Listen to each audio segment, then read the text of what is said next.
সম্মানিত দর্শক বন্ধুরা, আসসালামু আলাইকুম।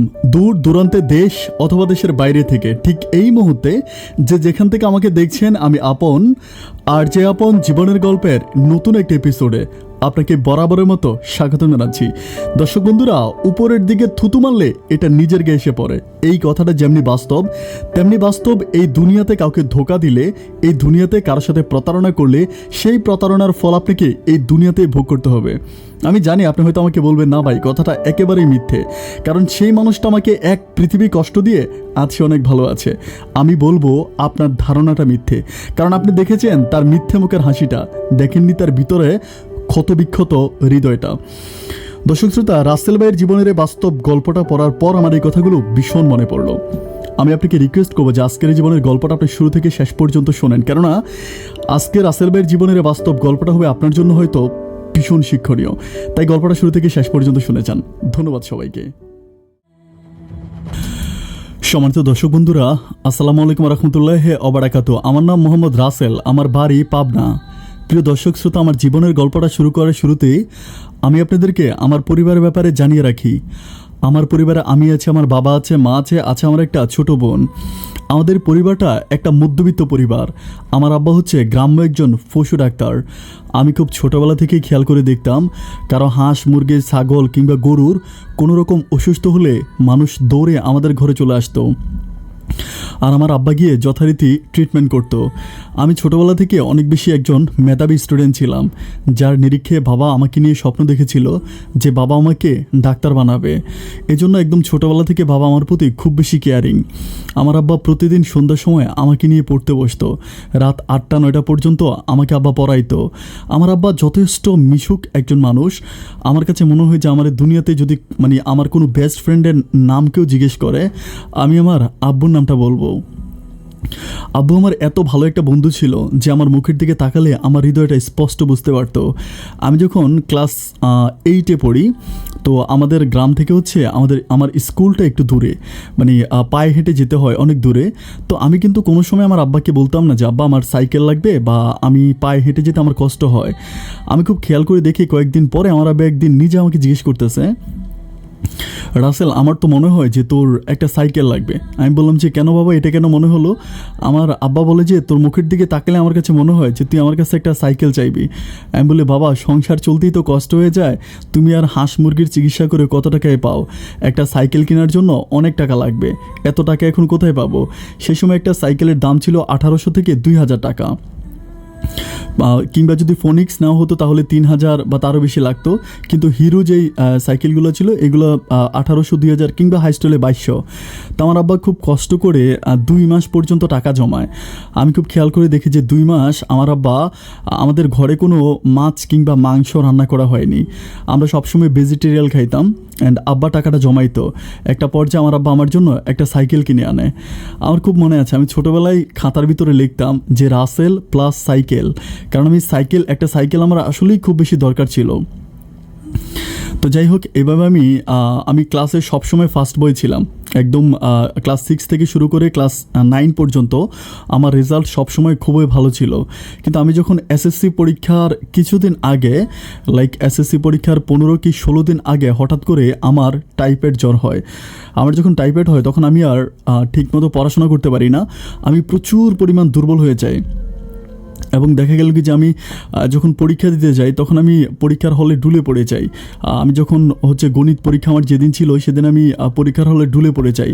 তো আমার অবস্থাটা খুবই খারাপ হয়ে যায়। তো আমার জন্য তো আর পরীক্ষা বসে থাকবে না, যার জন্য অসুস্থ শরীর নিয়েও আমি পরীক্ষা দিই। এবং পরীক্ষা দেওয়ার পরে আমি আসলে খুব ভালো রেজাল্ট করি না। আমার রেজাল্ট দেখে আমার আব্বা মনে ভীষণ পরিমাণ কষ্ট পায়। ছোটোবেলা থেকে লালন করা স্বপ্নটা যেন মুহূর্তের মধ্যে ভেঙে যায়। বাবা আমাকে নিয়ে অনেক বেশি স্বপ্ন দেখেছিল যে আমি এসএসসির পরে, কলেজের পরে আমি একটা মেডিকেল কলেজে ভর্তি হব। কিন্তু আমার আব্বার সেই স্বপ্নটা আর পূরণ হলো না। এরপর আমি চিন্তা করতেছি যে যাই হোক, আমাদের সংসারটা কিন্তু সম্পূর্ণ আমার আব্বার উপরে ডিপেন্ড। আর আমার আব্বা কিন্তু তখন একটু একটু বৃদ্ধ হয়ে গেছে। বৃদ্ধ হয়ে গেছে বলতে কি, আমি কিছু ব্যাপার বলে রাখি যে আমি খুব খেয়াল করে দেখতাম যে আমার আব্বা রোজ সকালে সাইকেল চালিয়ে মানুষের বাড়ি বাড়ি গিয়ে হাঁস মুরগি গরু ছাগলের চিকিৎসা করতো। একদিন কনকনে শীতের ভিতরে আমি হাত মিললে হাত দেখা যায় না, মানে হাতটা যখন সামনের দিকে দিয়ে হাতটা দেখা যায় না, এরকম কুয়াশার মধ্যে দিয়েও আমার আব্বা রাস্তার মধ্যে সাইকেল চালাতো এবং মানুষের সেবা যত্ন করতো। যাই হোক, আমি যখন এসএসসিতে খারাপ রেজাল্ট করি তখন আমার আব্বা আমারে সাপোর্ট করে। তখন কিন্তু আব্বা মন খারাপ করে না। আব্বা আমাকে বলে যে তুই একটা সময় দেখবি ভালো করবি। বাবা আমাকে বলে তুই মন খারাপ করিস না, তুই নিজের উপরে বিশ্বাস রাখ, নিজের উপরে বিশ্বাস রাখ, অ্যান্ড বিশ্বাসে একদিন সব কিছু মিলে। আমার আব্বা বলে বিশ্বাসে বস্তু মিলবে। যাই হোক, বাবা আমাকে পাবনার একটা কলেজে ভর্তি করাই দেয়। অ্যান্ড পাবনার একটা কলেজে আমি যখন ভর্তি হই, আমি একটা ব্যাপার খুব খেয়াল করে দেখি, মানে কলেজ লাইফটা একটু অন্যরকম। অন্যরকম বলতে যারা কলেজে পড়েছেন তারা হয়তো জানেন কলেজের জীবনটা কেমন যেন একটু ফ্রিডম, মানে কারো কাছে কৈফিয়ত দিতে হয় না, কারো কাছে জবাব দিতে হয় না, সবসময় আপনার যা খুশি আপনি তাই করতে পারবেন। তো আমি চিন্তা করতেছিলাম যে আমি তারপরও চিন্তা করতাম যে আমি এমন কিছু করব না যেটার কারণে আমার আব্বার কোনো রকম মান সম্মান নষ্ট হবে। কারণ আমাদের এলাকার সবগুলো মানুষ আমার আব্বাকে প্রচণ্ড পরিমাণ সম্মান করে এবং ভালোবাসে। আমি সবসময় চিন্তা করতাম যে আমার কারণে যাতে কোনোভাবে আমার বাবার মনে কষ্ট না চায়। আমাদের গ্রাম থেকে পাবনা যেতে অনেকটা দূর হয়ে যায়। তো প্রতিদিন এভাবে হচ্ছে গাড়ি ভাড়া অনেক টাকা লেগে যায়। তো আমি কী করি, ওখানে প্রিন্সিপালের কাছে দরখাস্ত করি আমাকে একটা রুম দেওয়ার জন্য, মানে ওখানে যে হোস্টেল আছে হোস্টেলে একটা রুম দেওয়ার জন্য। কিন্তু দুঃখজনক ব্যাপার হচ্ছে আমি কোনো রাজনীতি করি না বলে আমাকে কোনো রুম দেওয়া হয়নি। আমি এত পরিমাণ কষ্ট পাই যে আমার একটা রুম সত্যি অনেক বেশি দরকার ছিল। আমি প্রত্যেকটা নেতার আন্ডারে যাই, প্রত্যেকটা নেতার কাছে গিয়ে বলি যে ভাই আমার একটা রুম খুব বেশি দরকার। কিন্তু আমি যতই মানুষের কাছে হাঁটাহাঁটি করি, কেউ আমাকে একটা রুম দেয় না। অ্যান্ড সবশেষ আমি কী করি, আমাদের গ্রাম থেকে পাবনা মানে প্রত্যেক দিন এভাবে যাতায়াত করেই পড়াশোনা করি। এভাবে করতে করতে আমি ইন্টারে যথেষ্ট ভালো রেজাল্ট করি, গোল্ডেন প্লাস পেয়ে আমি ইন্টার পাস করি। এরপর থেকে বাবার স্বপ্নটা একটু জোরালো হতে থাকে। বাবা আমাকে চিন্তা করতেছে যাই হোক, মেডিকেলে না পড়লেও তুই অন্তত মানে অন্য কোনোভাবে হচ্ছে ভালো করতে পারবি। তখন আমার আব্বা আমাকে বলতেছিল যে ব্যাংকের চাকরিটা আমার কাছে অনেক ভালো লাগে, মানে ব্যাংকের চাকরিটা মনে হয় যেন খুব এলিট অ্যান্ড খুব সম্মানিত একটা চাকরি মনে হয়। তুই কষ্ট করে পড়াশোনা কর, আমি তোকে ব্যাংকে ভর্তি করাবো, মানে তুই ব্যাংকার হবি। তো বাবার ওই নিরীক্ষে আমি হচ্ছে অ্যাকাউন্টিংয়ে অনার্সে ভর্তি হই, অ্যাকাউন্টিংয়ে অনার্স করি অ্যান্ড পাবনা থেকে আমি হচ্ছে অ্যাকাউন্টে অনার্স শেষ করি। বাট আমার জীবনে এই পর্যন্ত আমার লাইফে কোনো প্রেম ভালোবাসা ওইগুলো আসে নাই। কারণ আমি দেখতাম যে আমি যখন স্কুলে পড়ি তখন থেকে ছেলেরা বিভিন্ন রকমের প্রেমে মগ্ন থাকে, কিন্তু আমার মাঝে প্রেম ভালোবাসায় এই ব্যাপারগুলো কখনো কাজ করে নাই। কারণ আমি এই জিনিসটি স্পষ্ট বুঝতে পারি যে আমার সংসারটা যেভাবে চলে এভাবে প্রেম করার মতো যথেষ্ট টাকা আমি বাবার কাছ থেকে নিতে পারবো না। আর আজকাল প্রেম কিন্তু মুখের কথায় হয় না। লাইলি মজনু, শিরি ফরাত, শাহজাহান, মমতাজ যখন মরে গেছে তখন প্রেমগুলো অনেক বেশি এক্সপেন্সিভ হয়ে গেছে, অনেক বেশি দামি হয়ে গেছে। এখন প্রেমিকার মন রক্ষা করার জন্য হয়তো তাকে সময় দিতে হবে, নাইলে তার পিছনে টাকা নষ্ট করতে হবে, নাইলে তাকে নিয়ে ভালো ভালো রেস্টুরেন্টে ঘুরতে হবে, খেতে হবে। মানে এক কথায় হচ্ছে যদি প্রেমের পিছনে সময় দেওয়া না যায়, যদি প্রেমের পিছনে অর্থ নষ্ট করা না যায়, তবে সেই প্রেম খুব বেশি দিন টিকে না। এজন্য আমি চিন্তা করি যে সময় দিতে গেলে আমার পড়াশোনার ক্ষতি হয়ে যাবে। আর টাকা পয়সা নষ্ট করা তো মানে টাকা পয়সা তো আমার বাবা আমাকে ঠিকমতো অত টাকা দেয়ই না যে আমি কীভাবে হচ্ছে প্রেম প্রীতি ভালোবাসা করব। এইগুলো আমার মাথায় কোনোদিনও ছিল না। তো একটা পর্যায়ে আমি কী করি, অনার্স কমপ্লিট করি অ্যান্ড অনার্সেও আমি যথেষ্ট ভালো রেজাল্ট করি। এরপর আমি ট্রাই করতে থাকি যে ভালো একটা চাকরির জন্য, কারণ গ্র্যাজুয়েশন। তারপর আমি চিন্তা করি যে অন্তত কোথায় গেলে একটা ভালো চাকরি পাওয়া যাবে। যারা বাংলাদেশের মানুষ, যারা শিক্ষিত বেকার, তারা খুব ভালো করেই জানেন যে বাংলার বুকে চাকরি পাওয়া মানে একটা সোনার হরিণ পাওয়া। মানে চাকরির জন্য আমি হন্য হয়ে খুঁজতে থাকি। আর এরই মাঝে আমার আব্বা খুব বেশি অসুস্থ হয়ে যায়। বলতে আমার আব্বা আগের মতো কোনো কাজ কাম করতে পারে না। দেখা গেল কি যে আব্বা মানে সকালবেলা যখন ঠান্ডা থাকে তখন আব্বা 9টা কি 10টার আগে আব্বা ঘর থেকে বেরোইতে পারে না। কারণ আমার আব্বার বাতে অনেক বেশি প্রবলেম করে, মানে আব্বার এক ধরনের বাতের রোগ হয়। বাতের রোগের কারণে আমার আব্বা সকালবেলা শীতকালে ঘর থেকে বেরোইতে পারে না। খুব কষ্ট করে যখন হচ্ছে 9টা কি 10টা বাজে তখন আব্বা বের হয়। সংসারটা একেবারে ভেঙে যাওয়ার মতো। আর আমার ছোটো বোনটাও অনেক যুবতী হয়ে গেছে, তখন সে প্রায় কলেজে পড়ে, তো তারও বিয়ে দিতে হবে। চিন্তা করতেছি আমি যে চাকরি করি আমি যেই মানে এখনও চাকরি পাইলাম না, সুতরাং আমার চাকরি হইতে হইতে আমার ছোটো বোনটাকে আমি বিয়ে দিতে পারবো না। একটা পর্যায়ে আমি বাবারে বলতেছি যে বাবা একটা কাজ করো, যেমনি হোক আমার ছোটো বোনটারে বিয়ে দিয়ে দাও। আমার আব্বা বলে যে তুই এখন ভালো কোনো চাকরি করতেছস না, আর আমাদেরও তেমন কোনো কামাই নাই, আর বড় কথা হচ্ছে আমাদের কোনো ভালো ঘর ছিল না। আমাদের একটা টিনের ঘর ছিল, যেটা হচ্ছে মানে কাঠকাবারি টিনের ঘর, যারা বুঝেন আর কি, মানে গ্রামের বাড়িতে কাঠ দিয়ে যে ধরনের কাঠ আর টিন দিয়ে যে ধরনের ঘরগুলো বানানো হয় এগুলোকে গ্রাম্য ভাষায় কাঠকাবারি ঘর বলে। তো এরকম আমাদের কাঠের বানানো টিন দিয়ে বানানো একটা ছোট্ট ঘর ছিল। ওই ঠুপকো ঘরের ভিতরে আমি, বাবা, মা আর আমার বোন মিলে থাকতাম। তো যাই হোক, এভাবে কিছুদিন যাওয়ার পরে আমার বোনের জন্য একটা বিদেশি ছেলের প্রস্তাব আসে। ছেলেটা দুবাইতে থাকতো। তো ছেলের বাবা মা কিন্তু মানে ব্যাপারটাতে রাজি ছিল না, কারণ তারা একটা কথাই বলতেছে যে এই পরিবারে কারো কোনো কামাই নেই, মানে কেউ কোনো টাকা পয়সা উপার্জন করে না। ছেলে একটা পড়াশোনা শেষ করে বেকার ঘুরে বেড়ায়, আর এর বাবাও কোনো রকম টাকা পয়সা উপার্জন করে না। এরকম পরিবারে আমি আমার ছেলেকে বিয়ে করাবো না। এটা হচ্ছে ওই দুবাই ফেরত ছেলের বাবা মায়ের কথা। তারপর ওই ছেলেটা অনেক বেশি শিক্ষিত ছিল, মানে মোটামুটি সে অনেক কিছু বুঝতো। সে তার বাবা মাকে বোঝাচ্ছিল যে দেখেন উনি মানে ওর বড় ভাই কিন্তু অনেক ভালো রেজাল্ট করেছে অনার্সে, ওনার এখন চাকরি হচ্ছে না, তো কয়েকদিন পরে চাকরি হয়ে যাবে। আর সবচেয়ে বড় কথা হচ্ছে আমি তো আমার শ্বশুরবাড়িতে গিয়ে পড়ে থাকবো না। যে আমার শ্বশুর শাশুড়ির বা আমার শ্বশুরবাড়িতে আমার অনেক বেশি ধন সম্পদ লাগবে। আমি হয়তো মাসে বা 15 দিনে একবার আসলে আমাকে একটু বসতে দিলে হয়। ছেলের কথাগুলো শোনার পর আমার এত ভালো লাগলো। আমার কাছে মনে হয় যে বাংলার বুকে এরকম ছেলে ঘরে ঘরে থাকা দরকার। অ্যান্ড ছেলেটা সম্পূর্ণ তার ইচ্ছায় আমার ছোটো বোনটাকে বিয়ে করে। ছোটো বোনটার বিয়ে হয়ে যাওয়ার পরে আমি একটু রিল্যাক্স হয়ে যাই বলতে আমার আর অত বেশি ভেজাল থাকে না। তখন আমি আস্তে আস্তে চাকরি খুঁজতে থাকি অ্যান্ড আল্লাহর কাছে প্রার্থনা করতে থাকি যে আল্লাহ কোনোভাবে যদি আমার একটা চাকরি হয়ে যায় তাহলে আমার খুব ভালো হবে। এভাবে যেতে যেতে আমার আব্বার হচ্ছে মানে একটা পরিচিত, মানে আমার আব্বার ফুফাতো ভাইয়ের ছেলে, সে হচ্ছে বাংলাদেশে একটা ব্যাংকে চাকরি করে, বেসরকারি ব্যাংকে। ওই ছেলেটার সাথে আমার আব্বা কথা বলে, আমার আব্বা কথাবার্তা বলে যে আমার ছেলেটা অ্যাকাউন্টিং অনার্স করেছে অ্যান্ড ওর রেজাল্ট অনেক ভালো, সব কিছু বললো। তো বলার পরও উনি বলতেছে যে ঘোষ লাগবে। তো ঘোষ লাগবে। আসলে আমাদের পরিবারটা এমন একটা পরিবার, আমাদের পরিবারে দেখা গেলো কি যে মানে আমাদের ঘর ভিটা ছাড়া আর রাস্তায় মানে আর কোনো জায়গা নাই, মানে ঘর ভিটা ছাড়া আর কোনো জায়গা মানে কোনো দিকে অবশিষ্ট নাই যে একটু জায়গায় বিক্রি করব, ওইটা বিক্রি করে ঘোষ দিব, এরকম কোনো জায়গা নাই। তো চাকরিটা হচ্ছে একটা সরকারি ব্যাংকের চাকরি। তো ঘোষ লাগবে প্রায় 12 লাখ টাকার মতো, 12 লাখ টাকার মতো ঘোষ লাগবে। আরও 2 লাখ টাকা হচ্ছে অ্যাডভান্স দিতে হবে, টোটাল 14 লাখ টাকা। তো 14 লাখ টাকার মানে আসলে 14 লাখ টাকা দেওয়ার মতো কোনো রকম সামর্থ্য ওই সময় আমাদের ছিল না। তো আমার আব্বা কিন্তু আমার একটা কথা বলতেছিল যে দেখ চাকরিটা মানে আমরা কিন্তু মানে ঘুষ দিয়েও কিন্তু আমরা এই চাকরিটা পাইতাম না, যেহেতু আমার ফুফাতো ভাইয়ের ছেলে ও যেহেতু ওই ব্যাংকে চাকরি করে, ওর রিকোয়েস্টে হয়তো চাকরিটা তোর হতে পারে, কিন্তু আমরা যেভাবেই হোক টাকাগুলো জোগাড় করব। কিন্তু যেখানে টাকার জন্য যায় আসলে 14 লাখ টাকা মানে কোথাও থেকে দেয় না, সুদের উপরে বলেন বা বাড়ির দলিলপত্র দিয়া বলেন, আসলে কেউ ওভাবে টাকাটা দেয় না।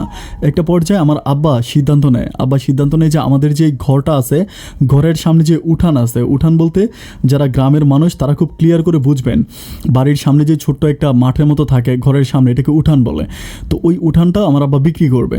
আমি তখন বলতেছিলাম যে আব্বা যদি আমরা উঠান বিক্রি করে দিই তাহলে আমরা ঘরে ঢুকবো কেমন করে। আমার আব্বা আমারে বলতেছে যে আগে তোর একটা চাকরি হয়ে গেলে ঘরে ঢোকার ব্যবস্থা একটা না একটা সময় হয়ে যাবে, দেখা যায় কি যে আমরা ঘরে ঢুকতে পারবো। আমরা যার কাছে জায়গা বিক্রি করব তাকে কন্ডিশন দিয়ে রাখবো যে আমাদের ঘরে ঢোকার জন্য আমাদেরকে একটু জায়গা দিতে হবে। একটা সময় আমার আব্বা একটা মানে খরিদ্দার পেয়ে যায়, ওই লোকটাকে হচ্ছে আমরা জায়গাটা বিক্রি করি। আমরা শুধু আমাদের ঘর বিটাটা ছাড়া আর 1 হাত জায়গা আর সামনে রাখি না, সম্পূর্ণ জায়গাটা আমরা প্রায় 15 লাখ টাকার মতো বিক্রি করি। অ্যান্ড জায়গাটা বিক্রি করার পরে যেই টাকা পাই 14 লাখ টাকা আমি আমার চাকরির ঘোষ বাবদ দিয়ে দিই, অ্যান্ড 1 লাখ টাকা আনুষঙ্গিক খরচ হিসাবে আমি আমার কাছে রাখি। যাই হোক, আমার চাকরিটা হয়, অ্যান্ড চাকরিটা হওয়ার পরে আসলে মানে সত্যিকার অর্থে মানে প্রথম দিকে অনেক বেশি প্রবলেম হয়েছিল, যেহেতু গভর্নমেন্ট জব, অনেক সময় অনেক রকম ঝামেলা হয়েছে। বাট 1 বছর পরে আমি মোটামুটি কন্টিনিউ বসে যাই। একদিন হচ্ছে আমি আর 1 বছর আমি আর আমার গ্রামে যাই না, আমি ঢাকাতেই থাকি। তো একদিন হচ্ছে আমাদের গ্রাম থেকে একজন উনি আমাদের গ্রামের মোড়ল টাইপের, উনি আমাকে ফোন দিয়ে খুব মানে খারাপ ভাষায় কথাবার্তা বলে, মানে আমাকে বলে যে তোর বাবা মা তোকে এত কষ্ট করে পড়াশোনা করিয়েছে, আজকে তারা ঘরে ঢুকতে পারে না, তারা খুব কষ্টে আছে, তোরা যার কাছে জায়গা বিক্রি করছিস সে তোর বাপ মারে ঘরে ঢুকতে দেয় না। আমি তখন চিন্তা করতে থাকি যে হায় আল্লাহ, তাহলে তো আমার আব্বা আম্মা সত্যি অনেক বেশি কষ্টে আছে। কিন্তু দুঃখজনক ব্যাপার হচ্ছে আমার বাবা মা যে এতটা কষ্টে আছে তারা এটা আমাকে কখনো বুঝতে দেয় নাই। আমি তাদেরকে যত জিজ্ঞেস করি যে তোমরা ভালো আছো কিনা, তোমরা ঠিক আছো কিনা, তারা বারবার একটা কথাই বলে যে তাদের কোনো প্রবলেম নেই, তারা সম্পূর্ণ ঠিক আছে। কিন্তু তারা আমাকে এই কথাগুলো মিথ্যে বলতো। একটা পর্যায়ে আমি ঢাকাতে একটা ঘর ভাড়া করি, ঘর ভাড়া করার পর আমি আমার আব্বা আম্মাকে আমার সাথে নিয়ে আসি। এরপর আব্বা আম্মা আমার সাথে থাকতেছে, আলহামদুলিল্লাহ আমার কোনো প্রবলেম নাই। এভাবে যেতে যেতে প্রায় আরও 1 বছরের মতো কেটে যায়। তো তখন বাংলাদেশে মানে ফেসবুকের সালটা তখন 2016 দিকে ছিল, 15-এর দিকে ছিল। তো 2015 সালের দিকে মোটামুটি বাংলাদেশ কিন্তু তখন একেবারে ডিজিটাল পর্যায়ে পৌঁছে গেছে। ফেসবুক, ইন্টারনেট, ইউটিউব, তারপর অনেক ভালো পর্যায়ে পৌঁছে গেছে। তো আমি দেখতাম যে একটা পর্যায়ে আমার একটা ফেসবুক অ্যাকাউন্ট থাকে। তো আমি অ্যাকাউন্টে মাঝে মাঝে হচ্ছে মানে এইটা সেটা হচ্ছে অর্ডার করি। মানে তখন কিন্তু প্রচুর পরিমাণ সেলিংয়ের প্রোডাক্ট থাকে, যে এটা সেল ওইটা সেল, ওরকম সেল থাকে।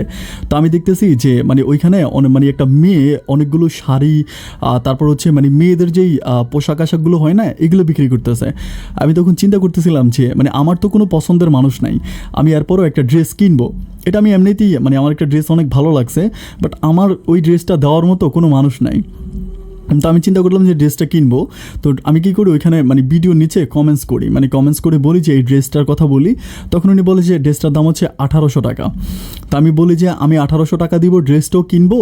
মানে ওনাকে রিপ্লাই করি যে আমি 1800 টাকাও দিব, ড্রেসটাও কিনবো, কিন্তু এই ড্রেসটা দেওয়ার মতো একটা মানুষ আপনাকে খুঁজে দিতে হবে। এটা বলার পরে উনি একটু হাসে, মানে যিনি হচ্ছে লাইভে ছিল উনি একটু হাসাহাসি করে তারপরে আমি দেখি এর পরের দিন একটা মেয়ে কমেন্টস করে, মানে কমেন্ট বক্সে লিখে যে ভাইয়া আপনি যদি কিছু না মনে করেন এই ড্রেসটা আমার গায়ে খুব ফিটিং হবে, আপনি ড্রেসটা আমাকে দিয়ে দিতে পারেন। তখন আমি মানে একটু অবাক হয়ে তাকিয়ে থাকি যে এটা আবার কোন মেয়ে। আমি তার আইডির মধ্যে যাই, আইডির মধ্যে গিয়ে দেখি যে মাশাআল্লাহ মেয়েটা দেখতে অনেক সুন্দর, অসম্ভব সুন্দর একটা মেয়ে। আমি তার ঠিকানা দেখি যে সে কুমিল্লার মেয়ে, বাড়ি কুমিল্লা, এবং হচ্ছে কুমিল্লা ভিক্টোরিয়া কলেজে পড়ে, অনার্স করে। যথেষ্ট সুন্দর এবং সুশ্রী এবং মানে কিউট টাইপের একটা মেয়ে, এক দেখায় যে কোনো যেই কারোই ভালো লেগে যাবে। তো যাই হোক, মেয়েটাকে দেখার পর আমি তার ইনবক্সে যাই, ইনবক্সে গিয়ে আমি তাকে হচ্ছে কমেন্টস করি যে আপনি আমার হচ্ছে এরকম ভিডিওর নিচে, একটা ফেসবুক লাইভ ভিডিওর নিচে এরকম কমেন্টস করেছিলেন ইনবক্সে। তখন মেয়েটা আমাকে বলে যে হ্যাঁ করেছিলাম। আমি বললাম যে মানে আপনি এই ধরনের কমেন্টস কেন করেছেন? তখন মেয়েটা আমাকে বলতেছিল আপনিই তো বললেন যে জামাটা আপনি কিনবেন, কিন্তু জামাটা দেওয়ার মতো আপনার কোনো মানুষ নাই। তখন আমি চিন্তা করলাম যে ওই জামাটা আমার গায়ে ফিটিং হবে, হ্যাঁ আমাকে খুব সুন্দর মানাবে। এই জন্য আমি চিন্তা করলাম যে জামাটা আমি হচ্ছে আপনি আমাকে দিতে পারেন। একদম দুষ্টামির ছলে আমি মেয়েটাকে বললাম যে ঠিক আছে, আপনি যদি জামাটা নিতে চান তাহলে আমি সত্যি অনেক খুশি হব, আপনি আপনার ঠিকানাটা দেন, আমি আপনার ওই ঠিকানায় জামাটা পাঠিয়ে দিই। তখন মেয়েটা বলতেছিল যে না না, সরাসরি আমার ঠিকানায় না পাঠিয়ে আপনি জামাটা প্রথমে আপনার কাছে নিয়ে যান, জামার ভিতর আপনার হাতের একটি স্পর্শ থাকুক। অচেনা অজানা একটা মেয়ের মুখে এমন কথাগুলো শোনার পর আমার সত্যি কেমন জানি অবাক লাগতেছে। আমি এই ধরনের চিন্তাভাবনা কখনো স্বপ্নও করতে পারি নাই, যে মেয়েটাকে চিনি না জানি না, সম্পূর্ণ অদেখা অজানা একটা মেয়ে এভাবে কথা বলতে পারে। যাই হোক, এরপর আমি একটা পর্যায়ে জামাটা প্রায় 15 দিন পরে আমার হাতে আসার পরে আমি জামাটার সাথে আরও কিছু চকলেট, তারপর সুইংগাম, আচার, এগুলো অনেক কিছু মিলে আমি কী করে জামাটা কুমিল্লার ওই মেয়ের ঠিকানা অনুসারে পাঠিয়ে দিই। এর মাঝে আমি মেয়ের কাছ থেকে ঠিকানা নিয়ে নিয়েছি। তো ঠিকানা বলতে এরকম ঠিকানা যে এসএ পরিবহনে পাঠিয়েছি কুমিল্লা হচ্ছে কান্দিরপাড়ে, আর হচ্ছে মেয়ের ফোন নাম্বারটা দিয়ে দিছি, এতটুকুই। এরপর মেয়ে কান্দিরপাড় থেকে সেটা রিসিভ করে নিয়ে গেছে। এখানে তার বাপের নাম, মায়ের নাম কিংবা তার ডিটেলসে কোনো ঠিকানা নাই। যাই হোক, এটা দেওয়ার পরে মেয়েটা ছবি উঠাইলো, অ্যান্ড ছবি উঠে আমার জন্য পাঠাইলো।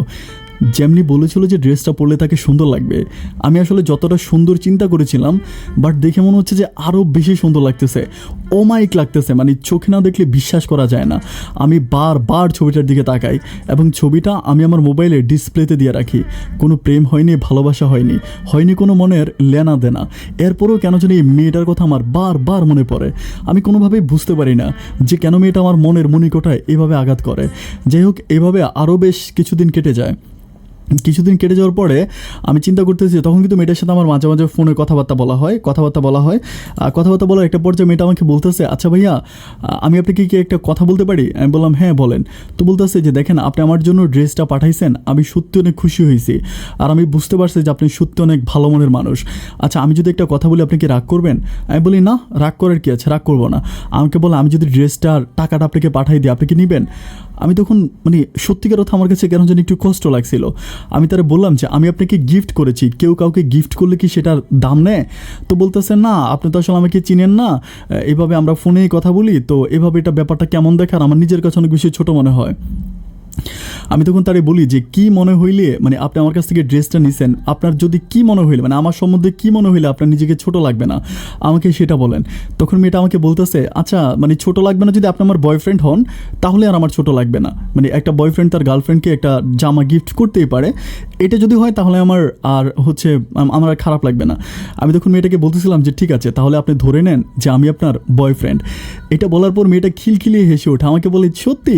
আমি বললাম হ্যাঁ, কেন না, আপনি যদি আমার জামাটা পরলে যদি আপনার নিজের কাছে সংকোচ ফিল হয় তাহলে আপনি বলেন, আপনি ভেবে নেন যে আমি আপনার বয়ফ্রেন্ড অ্যান্ড বয়ফ্রেন্ড হিসেবে আপনাকে জামাটা দিলাম। তো এভাবে আরও মেয়েটার সাথে আমার 1 উইকের মতো কথা হয়। অ্যান্ড 1 উইক পরে আমি তাকে একদিন রিকোয়েস্ট করতেছিলাম, নিজে আমি বলতেছিলাম যে আমি সেদিন যেই কথাটা বলেছিলাম এই কথাটা কি শুধুমাত্র ভাবনার মধ্যে রেখেছেন, নাকি এই কথাটার মাঝে আপনি ঢুকে গেছেন, একটু বিস্তারিত চিন্তা করেছেন? তখন আমাকে মেয়েটা বলতেছে কোন কথা? আমি তখন তারে বলতেছি বারে 1 সপ্তাহের মধ্যেই ভুলে গেলেন? তো আমাকে বলতেছে না না ভুলি নাই, আপনি আমাকে আবার একটু বলেন, আমার মানে মনে আসতেছে না। আমি তখন তারে বললাম যে ওই দিন আমার জামা গায়ে দেওয়ার সময় যে আপনি সংকোচ ফিল করতেছিলেন, আমি না আপনারে বললাম যে আপনি আমাকে বয়ফ্রেন্ড হিসাবে ধরে নেন, আপনি কি এখনও ধরেই আছেন নাকি ধরে বসে আছেন, কোনটা? তখন মেয়েটা হাসি হাসি বলতেছে যে আপনি না সত্যি অনেক দুষ্ট টাইপের একটা ছেলে। আমি বললাম দুষ্ট তো হতেই পারি তাই না? তো আমাকে জিজ্ঞেস করলো যে আপনার পরিবারে কে কে আছে? আমি বললাম এভাবে। তখন আমাকে বলে যে আমার না একটা ছোটোবেলা থেকেই স্বপ্ন আছে। আমি বললাম যে কোন লেভেলের স্বপ্ন? আমাকে বলে যে আমার একটা স্বপ্ন আছে, আমি একটা মানে এরকম একটা ছোট পরিবারে বিয়ে বসবো, যে পরিবারে একটা বাবা থাকবে, মা থাকবে, একটা স্বামী থাকবে, কোনো রকম ঝাই ঝামেলা থাকবে না। আমার না ঝাই ঝামেলাগুলো খুব বেশি খারাপ লাগে। আমি বলি মানে কেন এরকম হয় না যে ননদ থাকে, দেবর থাকে, ওইরকম তো ভালো, সবার সাথে মজা মাস্তি করা যায়। তখন মেয়েটা আমাকে বলতেছে এটা হয়তো অনেকেই পছন্দ করে, বাট আমার কাছে এই ব্যাপারটা ভালো লাগে না। আমি যাকে বিয়ে করবো সে থাকবে, তার বাপ থাকবে, মা থাকবে, এরকম একটা পরিবার, মানে ছোটোখাটো একটা পরিবার। তো যাই হোক, তার সাথে কথা বলতে বলতে আমি তখন তার একদিন বলতেছি যে মানে আচ্ছা, তখন কিন্তু আমাদের মাঝে তুমি সম্বোধনটা চলে আসে, এটা কথা বলতে বলতেই তুমিটা চলে আসে। তো আমি তার বলতেছিলাম যে তুমি যদি আমাকে একটু মানে আমাকে একটু তোমাকে দেখার সুযোগটা করে দিতা তাহলে আমি সত্যি অনেক খুশি হইতাম।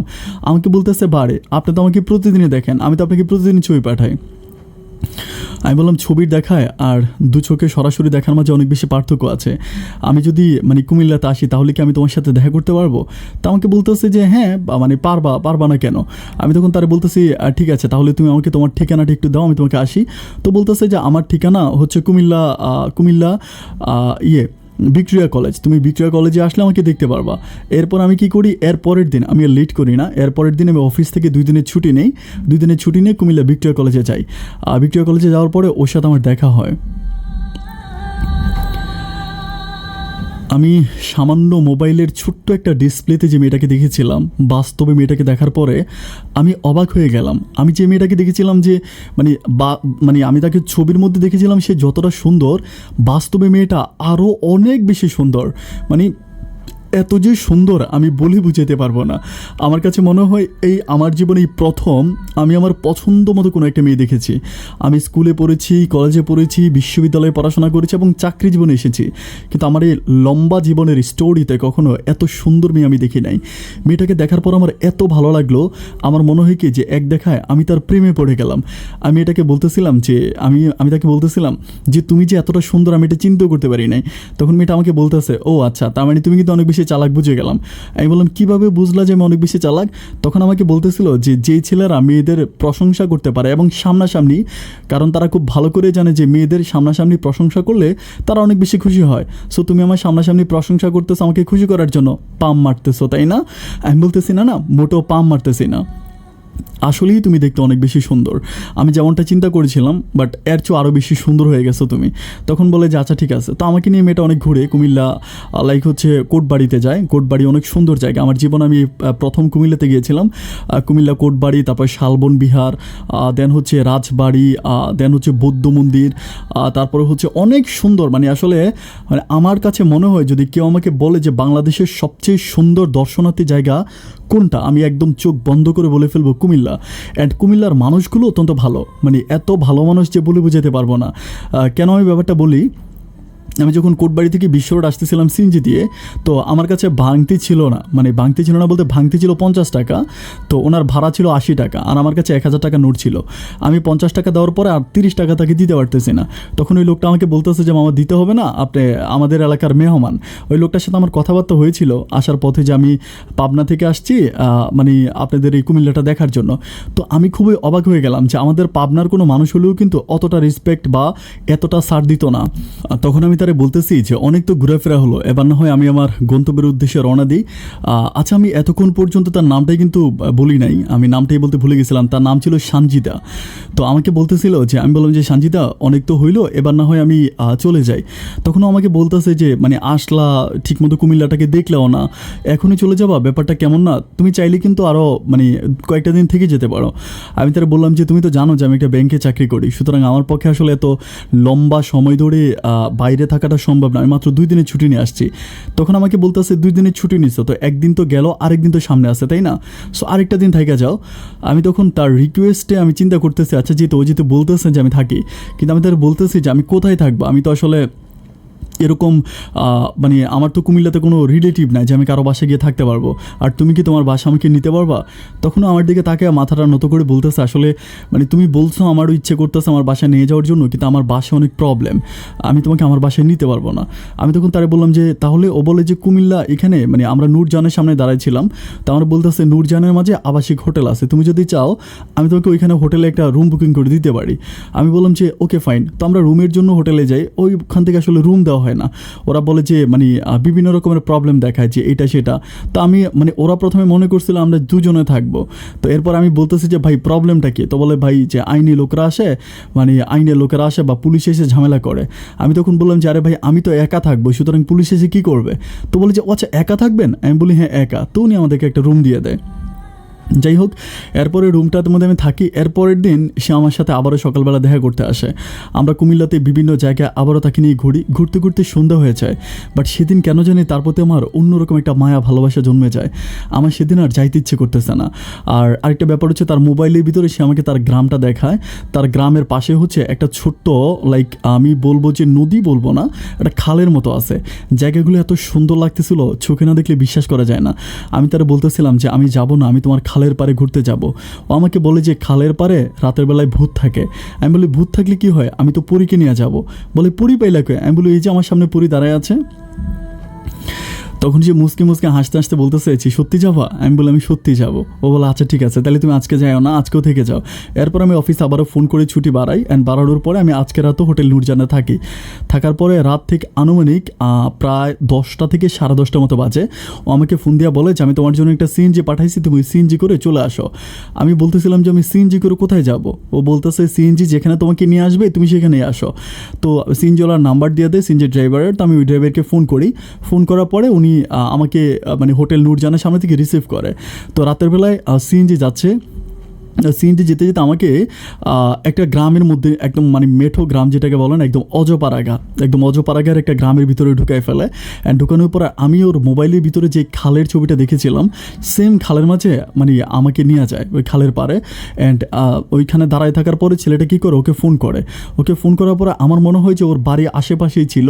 ও দৌড়ে লাইক 5-6 মিনিটের মাঝে চলে আসে। তখন রাত আনুমানিক প্রায় 12:30 মতো বাজতেছে। তখন উনি আমার সানজিদা সিএনজি ড্রাইভারকে বলতেছে, সিএনজি ড্রাইভারের নাম ছিল ইকবাল, বলতেছে ইকবাল তুই একটু বাইরে গিয়ে থাক, আর সিএনজিটা একটু ঝোপঝাড়ের মধ্যে পার্কিং দে, আমরা একটু খালের পাড়ে ঘুরবো, এরপরে আবার তোরে ডাইকা তোর সাথে চলে যাব। তো আমি কী করি, খালের পরেও আমাকে নিয়ে ঘুরে, মানে আমার জীবনে মনে হয় আমি এরকম কোনো এক্সপিরিয়েন্স, এরকম কোনো ভালো লাগা মুহূর্ত কাটাই নাই। যে মানে এত সুন্দর একটা পরিবেশ, বাতাস, হিমেল বাতাস বইতেছিল, ওর মানে চন্দ্রিমা রাত ছিল, ওর চুলগুলো এলোমেলো করে নড়তেছিল, এত ভালো লাগতেছিল। আমার কাছে মনে হয় যে আমার জীবনে আমি এই মুহূর্তটা কোনো দিনও বলতে পারবো না। আমরা হাঁটতে হাঁটতে খালের পাড়ে একবার মানে এখান থেকে হেঁটে একদম শেষ মাথা পর্যন্ত যাই, আবার ওইখান থেকে হেঁটে হেঁটে আবার এই পর্যন্ত আসি। বাট কোনোভাবে আমার এটা ইচ্ছে করতেছে না যে আমি এখান থেকে ব্যাক করবো, আমি এখান থেকে চলে যাব। আমি তার বলতেছিলাম যে তুমি কি কোনো গান গাইতে পারো, আমাকে একটা গান শোনাবা? তখন সে আমাকে বলতেছে আমি গান গাইবো না, তোমার যদি ভালো লাগে তুমি একটা গান গাইতে পারো। আমি তখন তারা বললাম যে আচ্ছা কোন গানটা গাওয়া যায় তুমি বলো তো। ও আমারে বলতেছে যে তোমার কাছে এখন কী মনে হয়? আমি বলি যে আমার কাছে মনে হয় যদি রাতটা শেষ না হতো তাহলে কত ভালো হতো। তখন আমাকে বলে যে হ্যাঁ এরকমই একটা গান আছে তুমি গাও। আমি তখন সাথে সাথে মোবাইলটা বের করে ইউটিউবে চার্জ করি, দেখি যে হ্যাঁ এরকম একটা গান আছে। আমি তখন তারে বলি যে এই রাত যদি শেষ না হয় তবে কেমন হতো তুমি বলো। ও আমাকে বলে না তুমি বলো। আমি বলি তুমি বলো, ও বলে তুমি বলো। আমরা প্রচণ্ড পরিমাণ দুষ্টামি করি অ্যান্ড দেখতে দেখতে ঘড়ির সময় রাত 3টার মতো বেজে যায়। এই মুহূর্ত পর্যন্ত ইকবাল নামের সেই সিএনজি ড্রাইভারটা কিন্তু সিএনজির মধ্যে বসে আছে। অ্যান্ড আমি তারে বললাম যে তুমি এই সিএনজি ড্রাইভারটারে যে এইভাবে বসায় রাখছো ও তোমাদের এলাকাতে বলে দিবে না?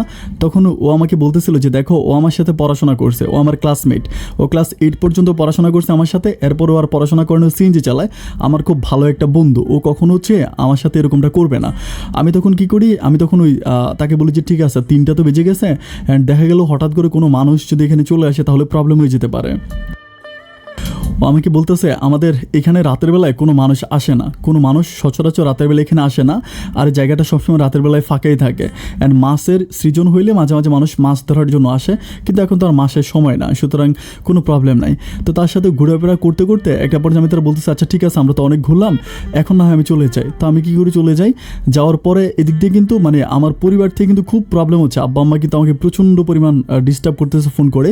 আমি তাদেরকে একটা কথাই বলি যে আমি অফিসের কাজে আসছি, এটা বলে আমি জাস্ট স্কিপ করে যাচ্ছি। এরপরে কী হলো, আমি যথারীতি হচ্ছে ও আমাকে আবার ওই সেম সিএনজি করে আমাকে আবার নূরজানে পাঠাই দিয়ে ও বাসায় চলে যায়। অ্যান্ড আমি ওই সিএনজি ড্রাইভারের কাছ থেকে সিএনজি ড্রাইভারের নাম্বারটা নিয়ে নেই। সিএনজি ড্রাইভারের কাছ থেকে নাম্বারটা নেওয়ার কারণ ছিল এইটা, আমি চিন্তা করতেছিলাম যে ওর পরিবারের কারো ফোন নাম্বার তো আমার কাছে নাই, ওর বাবা মা ভাই বোন কারো ফোন নাম্বার আমার কাছে নাই। আমি চিন্তা করতেছিলাম যে সিএনজি ড্রাইভারের নাম্বারটা রাখলে হয়তো আমি মাঝে মাঝে ওর সাথে ওর কোনো প্রবলেম হলে বা ওর কোনো ফোন টোন বন্ধ থাকলে আমি সিএনজি ড্রাইভারের কাছ থেকে ওর খোঁজ খবর নিতে পারবো। কারণ ও তো আমাকে বলেছিল যে সিএনজি ড্রাইভার হচ্ছে ওর ক্লাসমেট ছিল। যাই হোক এইভাবে আমি অনেকক্ষণ ঘোরাফেরা করলাম, অনেক মজা মাস্তি করলাম। অ্যান্ড আমি সবশেষ হচ্ছে এর পরের দিন সে আমার সাথে আবারও দেখা করতে আসে। অ্যান্ড আমরা কথাবার্তা বলি, সকাল 10টার চিটং থেকে ছেড়ে আসে একটা বাসে করে আমি কী করি একেবারে ভোরে ভোরে ঢাকার উদ্দেশ্যে চলে যাই। অ্যান্ড ঢাকা যাওয়ার পরে আমার সব কিছু মোটামুটি ঠিকই যাচ্ছিল, বাট আমার কেন জানি ভিতর দিকে বারবার কষ্ট লাগতেছিল। আমার কেন জানি মনে হচ্ছিল যে আমার আরেকটা বার কুমিল্লা যেতে প্রচণ্ড পরিমাণ ইচ্ছে করতেছে। আমি কোনোভাবে কোনো কাজের প্রতি নিজেকে অ্যাটেনশন দিতে পারতেছিলাম না। একটা পর্যায়ে আমি তাকে বারবার বলতেছিলাম, মানে তার সাথে আমার কন্টিনিউ ফোনে কথা বলা হচ্ছে, সবসময় তাকে বলি যে প্লিজ মানে এখন কি করা যায়, আমাদের সম্পর্কটা তো অনেক দূর চলে আসছে, এখন তুমি কি করতে পারো? আমাকে বলে যে ঠিক আছে তাহলে হচ্ছে তুমি মানে আমাকে এটা বলতেছে যে তুমি আমাকে মানে বলো যে বাসার মধ্যে বিয়ের প্রস্তাব পাঠাও। ও কিন্তু আবার মানে মোটামুটি সব ব্যাপারে অনেক বেশি ইজি ছিল। তো তখন আমি বলি যে আচ্ছা ঠিক আছে বিয়ের প্রস্তাব পাঠাবো। আর এরই মাঝে কিন্তু মাঝে মাঝে ইকবাল নামের ছেলেটার সাথে আমার ফোনে কথা বলা হইতো। তো আমি তখন তারে বলি যে একদিন আমাকে ইকবাল ছেলেটা কল দেয়, কল দিয়ে আমার বলতেছে ভাই যদি কিছু না মনে করেন আপনার একটা কথা বলি। আমি বলি হ্যাঁ বলো। আমার বলে ভাই আমি তো সিএনজি চালাই, গ্রামে সিএনজি চালাই, মোটামুটি সব কিছু ভালো। আমি শুনলাম যে আপনি নাকি ঢাকাতে একটা ব্যাংকে চাকরি করেন, অনেক ভালো লোকদের সাথে তো আপনার হাত আছে, মানে আপনি কি আমার ঢাকায় একটা সিএনজি নিয়ে দিতে পারবেন? মানে আপনার পরিচয় দিয়া আমি ওখানে সিএনজি চালাবো। তখন আমি চিন্তা করতেছিলাম যে এই কথাটা আমি হচ্ছে ইয়েকে বলি, মানে সঞ্জিদাকে বলি যে সঞ্জিদা তোমাদের ওই বাসার সিএনজি ড্রাইভারটা আমাকে এরকম করে বলতেছে, কারণ একটা সিএনজির অনেক দাম, আমি দেখা গেলো আমার রেফারেন্সের সিএনজিটা নিয়ে দিলাম, এরপর যদি সেলে সিএনজিটা বিক্রি করে ফেলে বা চলে যায় তাহলে আমি যদি একটা গভর্নমেন্ট চাকরি করি ওই সিএনজির মালিক এসে আমাকে ধরবে। তখন সঞ্জিদা আমাকে নিষেধ করে, আমাকে বলে যে না দরকার নাই, কোনো প্রবলেম হয়ে যেতে পারে। এভাবে কিছুদিন যাচ্ছেন ছেলেটা আমাকে কন্টিনিউ ফোন দিচ্ছে, মানে প্রচণ্ড পরিমাণ ফোন দিচ্ছে। ফোন দিয়ে আমার সাথে একবার সে ঢাকায় এসে দেখাও করে, দেখা করে সে আমাকে বলে যে আমাকে সে তার বায়োডাটার বা এভরিথিং সব কিছু দেয়। আমাকে বলে যে ভাই এটা আমার ঠিকানা, ভোটার আইডি কার্ড, জন্ম নিবন্ধন। তা আমি কী করি একটা সিএনজির গ্যারেজে ওকে নিয়ে যাই। যাওয়ার পর আমি গ্যারেজে গিয়ে সিএনজি যারা দেয় তাদেরকে জিজ্ঞেস করি যে সিএনজি দেওয়ার জন্য কী ধরনের এভিডেন্স লাগে। তখন তারা যা যা মানে ডকুমেন্ট চাইলে ওই ডকুমেন্ট সব কিছুই ওর কাছে আছে, মানে ইকবালের কাছে আছে। এরপর আমি বললাম যে তাহলে তো আর আমার কোনো রেফারেন্স লাগতেছে না, আমি ইকবালের ডকুমেন্ট দিয়ে ইকবালকে একটা সিএনজি নিয়ে দিই। এরপরও ইকবালের সাথে আমার সম্পর্কটা অনেক ভালো হয়ে যায়, ওর সাথে আমার খুব ক্লোজলি সম্পর্ক হয়। এরই মাঝে সানজিদের সাথে আমার কথাবার্তা বলা হচ্ছে। আমি একটা ভ্যাকেশনের জন্য ওয়েট করতেছিলাম, যে ছুটি হইলে 3 মাসের জন্য আমাদের বৎসরিক ছুটি হয়, 3 মাসের জন্য যে ছুটিটা হবে সেই ছুটি হইলে আমি দেন হচ্ছে আমার পরিবারকে সানজিদার বাসায় পাঠাবো বিয়ের প্রস্তাব নিয়ে। আমি শুধু এই দিনটার জন্য ওয়েট করতেছিলাম। বাট এরই মাঝে ইকবালের সাথে আমার কন্টিনিউ কথা হয়। আমি ইকবালকে আমাদের বাসার সামনে একটা বেস্টলার বাসা ঠিক করে দিই। ওইখানে আরও কয়েকটা স্টুডেন্ট থাকে, কয়েকটা কর্মজীবী ছেলে থাকে, তাদের সাথে ইকবালও থাকে। এভাবে যেতে যেতে একদিন বিকালবেলা আমি বের হওয়ার পর আমি দেখি যে ইকবাল আমাদের বাসার সামনে দাঁড়াচ্ছে সিএনজি নিয়ে। আমি বলি কিও আজকে যাও নাই? পরে বলতেছে ভাই সিএনজিটা ডিস্টার্ব করতেছে এই জন্য। আমি বলি তো আজকে চালাইবে না? বলতেছে যে না আজকে চালাবো না। আমি বললাম চলো তাহলে ঘুরে আসি। ও বলে কই যাবেন? আমি বললাম যে বোটানিক্যাল গার্ডেনের ওইদিকে চলো বা এই দিক সাথে একটু ঘোরাফেরা করি। তো তখন তার নিয়ে আমি বিভিন্ন জায়গার মধ্যে যাই, বাট অন্য সিএনজি নিয়ে, ওটা তো নষ্ট ছিল। ছেলেটা অনেক ভালো ছিল, মানে নিতান্ত অনেক অনেক ভালো মনের মানুষ ছিল। এরপরে ঘুরতে ঘুরতে একটা পর্যায়ে ও আমারে বলতেছে যে ভাইয়া সানজিদা আপু নিষেধ করার পরেও আপনি আমার ঢাকাতে একটা সিএনজি নিয়ে দিলেন, আমার ঢাকা শহরে থাকার একটা ব্যবস্থা করে দিলেন। আপনার কাছে একটা কথা বলার জন্য আমার ভীষণ অনেক বেশি ইচ্ছা করতেছে। আমি বললাম যে কোন কথা, আমাকে বলো। ও বলে যে ভাই আমি চিন্তা করতেছি যে আপনি যদি আমার এই কথাটা যদি কারো কাছে না বলেন, কথাটা খুবই সিক্রেট, খুবই গোপনীয়, গোপনীয়তা রক্ষা করে যদি আপনি কথাটা রাখতে পারেন তাহলে আমি আপনাকে বলতে পারি। আমি বললাম আরে বোকা ছেলে, তোমাকে আমি ঢাকাতে এনেছি, থাকতে দিয়েছি, এত কিছু করেছি, তাহলে তোমার প্রতি আমার প্রতি তোমার এই বিশ্বাসটা নাই যে আমি কখনো তোমার ক্ষতি করবো না? তা আমাকে বলতে হচ্ছে যে ভাই আপনি সানজিদা আপুকে কতদিন ধরে চেনেন? আমি বললাম যে চিনি আজকে তো প্রায় 1 বছরেরও বেশি সময় হয়ে গেছে তার সাথে আমার রিলেশন কন্টিনিউ চলতেছে। পরে আমার বলতেছে আপনি নাকি শুনলাম যে বিয়ে করবেন, ওর বাড়িতে বিয়ের প্রস্তাব পাঠাবেন। আমি বললাম যে হ্যাঁ বিয়ের প্রস্তাব পাঠাবো। তখন আমাকে বলতেছে ভাই সানজিদার ভালোর জন্য এবং আপনার ভালোর জন্য আমি একটা কথা বলতে পারি, আপনাদের হয়তো আপনি এখন তারে বিয়ে করবেন, অ্যান্ড বিয়ে করার পরে হয়তো আপনাদের সাংসারিক জীবনে কোনো ঝামেলা হয়ে যেতে পারে, যেন সাংসারিক জীবনে কোনো ঝামেলা না হয় এই জন্য কথাটা আমি আপনাকে আগ থেকে বলে দিই। আমি তখন তাকে বলি যে আচ্ছা ঠিক আছে বলো না কী হয়েছে। আমাকে বলতেছে সানজিদা আপুর কিন্তু এর আগে একটা বিয়ে হয়েছে। আমি তার বলতেছিলাম তোমার মাথা ঠিক আছে, এগুলো কী বলতেছো? ও আমার বলে যে ভাইয়া আমি যা বলতেছি একদম সত্য বলতেছি, সানজিদা আপুর একটা বিয়ে হয়েছে। আমি বললাম পরে বলতেছে সংসারটা খুব বেশি দিন টিকে নাই, একটা ছেলের সাথে রিলেশন করে পালায়ে গেছিলো, পালায়ে গিয়া তারপরে প্রায় 1 মাসের মতো ছিল, থাকার পরে ওর বাবা মাকে আবার ধরে নিয়ে আসতেন, ছেলেটাও ভালো ছিল না। আমি তখন তারে বলতেছিলাম যে তুমি কি কথাটা সত্য বলতেছো? ও আমার বলে ভাই একেবারে সত্য বলতেছে। এরপরে আমি কি করে আর দেরি করি না, 2 দিন পরে আমি সানজিদার সাথে দেখা করার জন্য কুমিল্লা যাই। কারণ আমার কথা হচ্ছে এই কথাগুলো আমি তাকে ফোনে জিজ্ঞেস করার থেকেও আমি তাকে সরাসরি জিজ্ঞেস করাটা সবচেয়ে ভালো হবে। আমি যখন কুমিল্লায় যাই, কুমিল্লা গিয়ে আমি তাকে আমি কোনো রকম এক্সকিউজ দেখাই না, কোনো রকমের কথা লুকাই না, আমি তাকে সরাসরি জিজ্ঞেস করেছি তুমি আমার কাছে কি কোনো কথা লুকাইছো তোমার ব্যাপারে? ও আমাকে বলে যে না কোনো ব্যাপারে তো আমি তোমার কাছে কোনো কথা লুকাই নাই। আমি বললাম সত্যি লুকাও নাই? ও আমাকে বলে যে না সত্যি লুকাই নাই। আমি বললাম সানজিদা তোমার একটা বিয়ে হয়েছে এই কথাটা তুমি আমার কাছে লুকিয়েছো। তখন সে আমার দিকে অনেক বড় বড় চোখ করে তাকাই থাকে। ও বলে যে এই কথাটা তোমাকে কে বলছে? ইকবাল বলছে। আমি বলি ইকবাল বলছে তো ইকবাল কি মিথ্যে বলছে? তখনও আমাকে বলতেছে আমি এই জন্যই বলছিলাম যে ইকবাল যাতে ঢাকাতে না চায়। আমি জানি ইকবাল ঢাকাতে গেলে ও একটা না একটা প্রবলেম ও ঠিক করবে, দেখো একটা মহা প্রবলেম করে বসছে। আমি বললাম মহা প্রবলেম ও তো করে নাই। কথাটা দেখা গেলো আমার বিয়ের পরে আমি যখন জানতাম তখন হয়তো আমাদের সাংসারিক জীবনে ঝামেলা হইতে পারতো, কষ্ট হইতে পারতো। তো আমি এখন জানছি ব্যাপারটা ভালো হয়েছে না। আমাকে বলতেছে কেন বিয়ের পর যদি তুমি জানতা যে অন্য কোনো ছেলের সাথে আমার রিলেশন ছিল, আমি বিয়ে করছি, তখন কি তুমি আমাকে ছেড়ে দিতা? আমি তখন তারে বলতেছি যে ছেড়ে দেওয়ার কথা আসতেছে কেন, কিন্তু কথাটা আগ থেকে তোমার বলা উচিত ছিল না? ও আমাকে বলতেছে যে শোনো আজকে তোমাকে একটা কথা বলি, কারো অতীত টেনে কাউকে কষ্ট দিবে না, যদি পারো তার বর্তমানটাকে ভালোবেসে তার অতীতটাকে ভুলিয়ে দাও। আমি বললাম যে তুমি তোমার অতীতটা আমার কাছে লুকিয়েছো। পরেও আমাকে বলতেছে দেখো আমি তোমাকে লুকাই না, আমি তোমার কাছে কিছু ট্রু কথা বলি। আমি একটা ছেলেকে অনেক ভালোবাসতাম, আমাদের গ্রামেরই ছেলেটা, নাম হচ্ছে রনি। ওর সাথে আমার প্রায় 2 বছরের মতো সম্পর্ক ছিল, একদম স্মুথলি সব কিছু বলতেছে যে 2 বছরের মতো ছেলেটার সাথে আমার সম্পর্ক ছিল।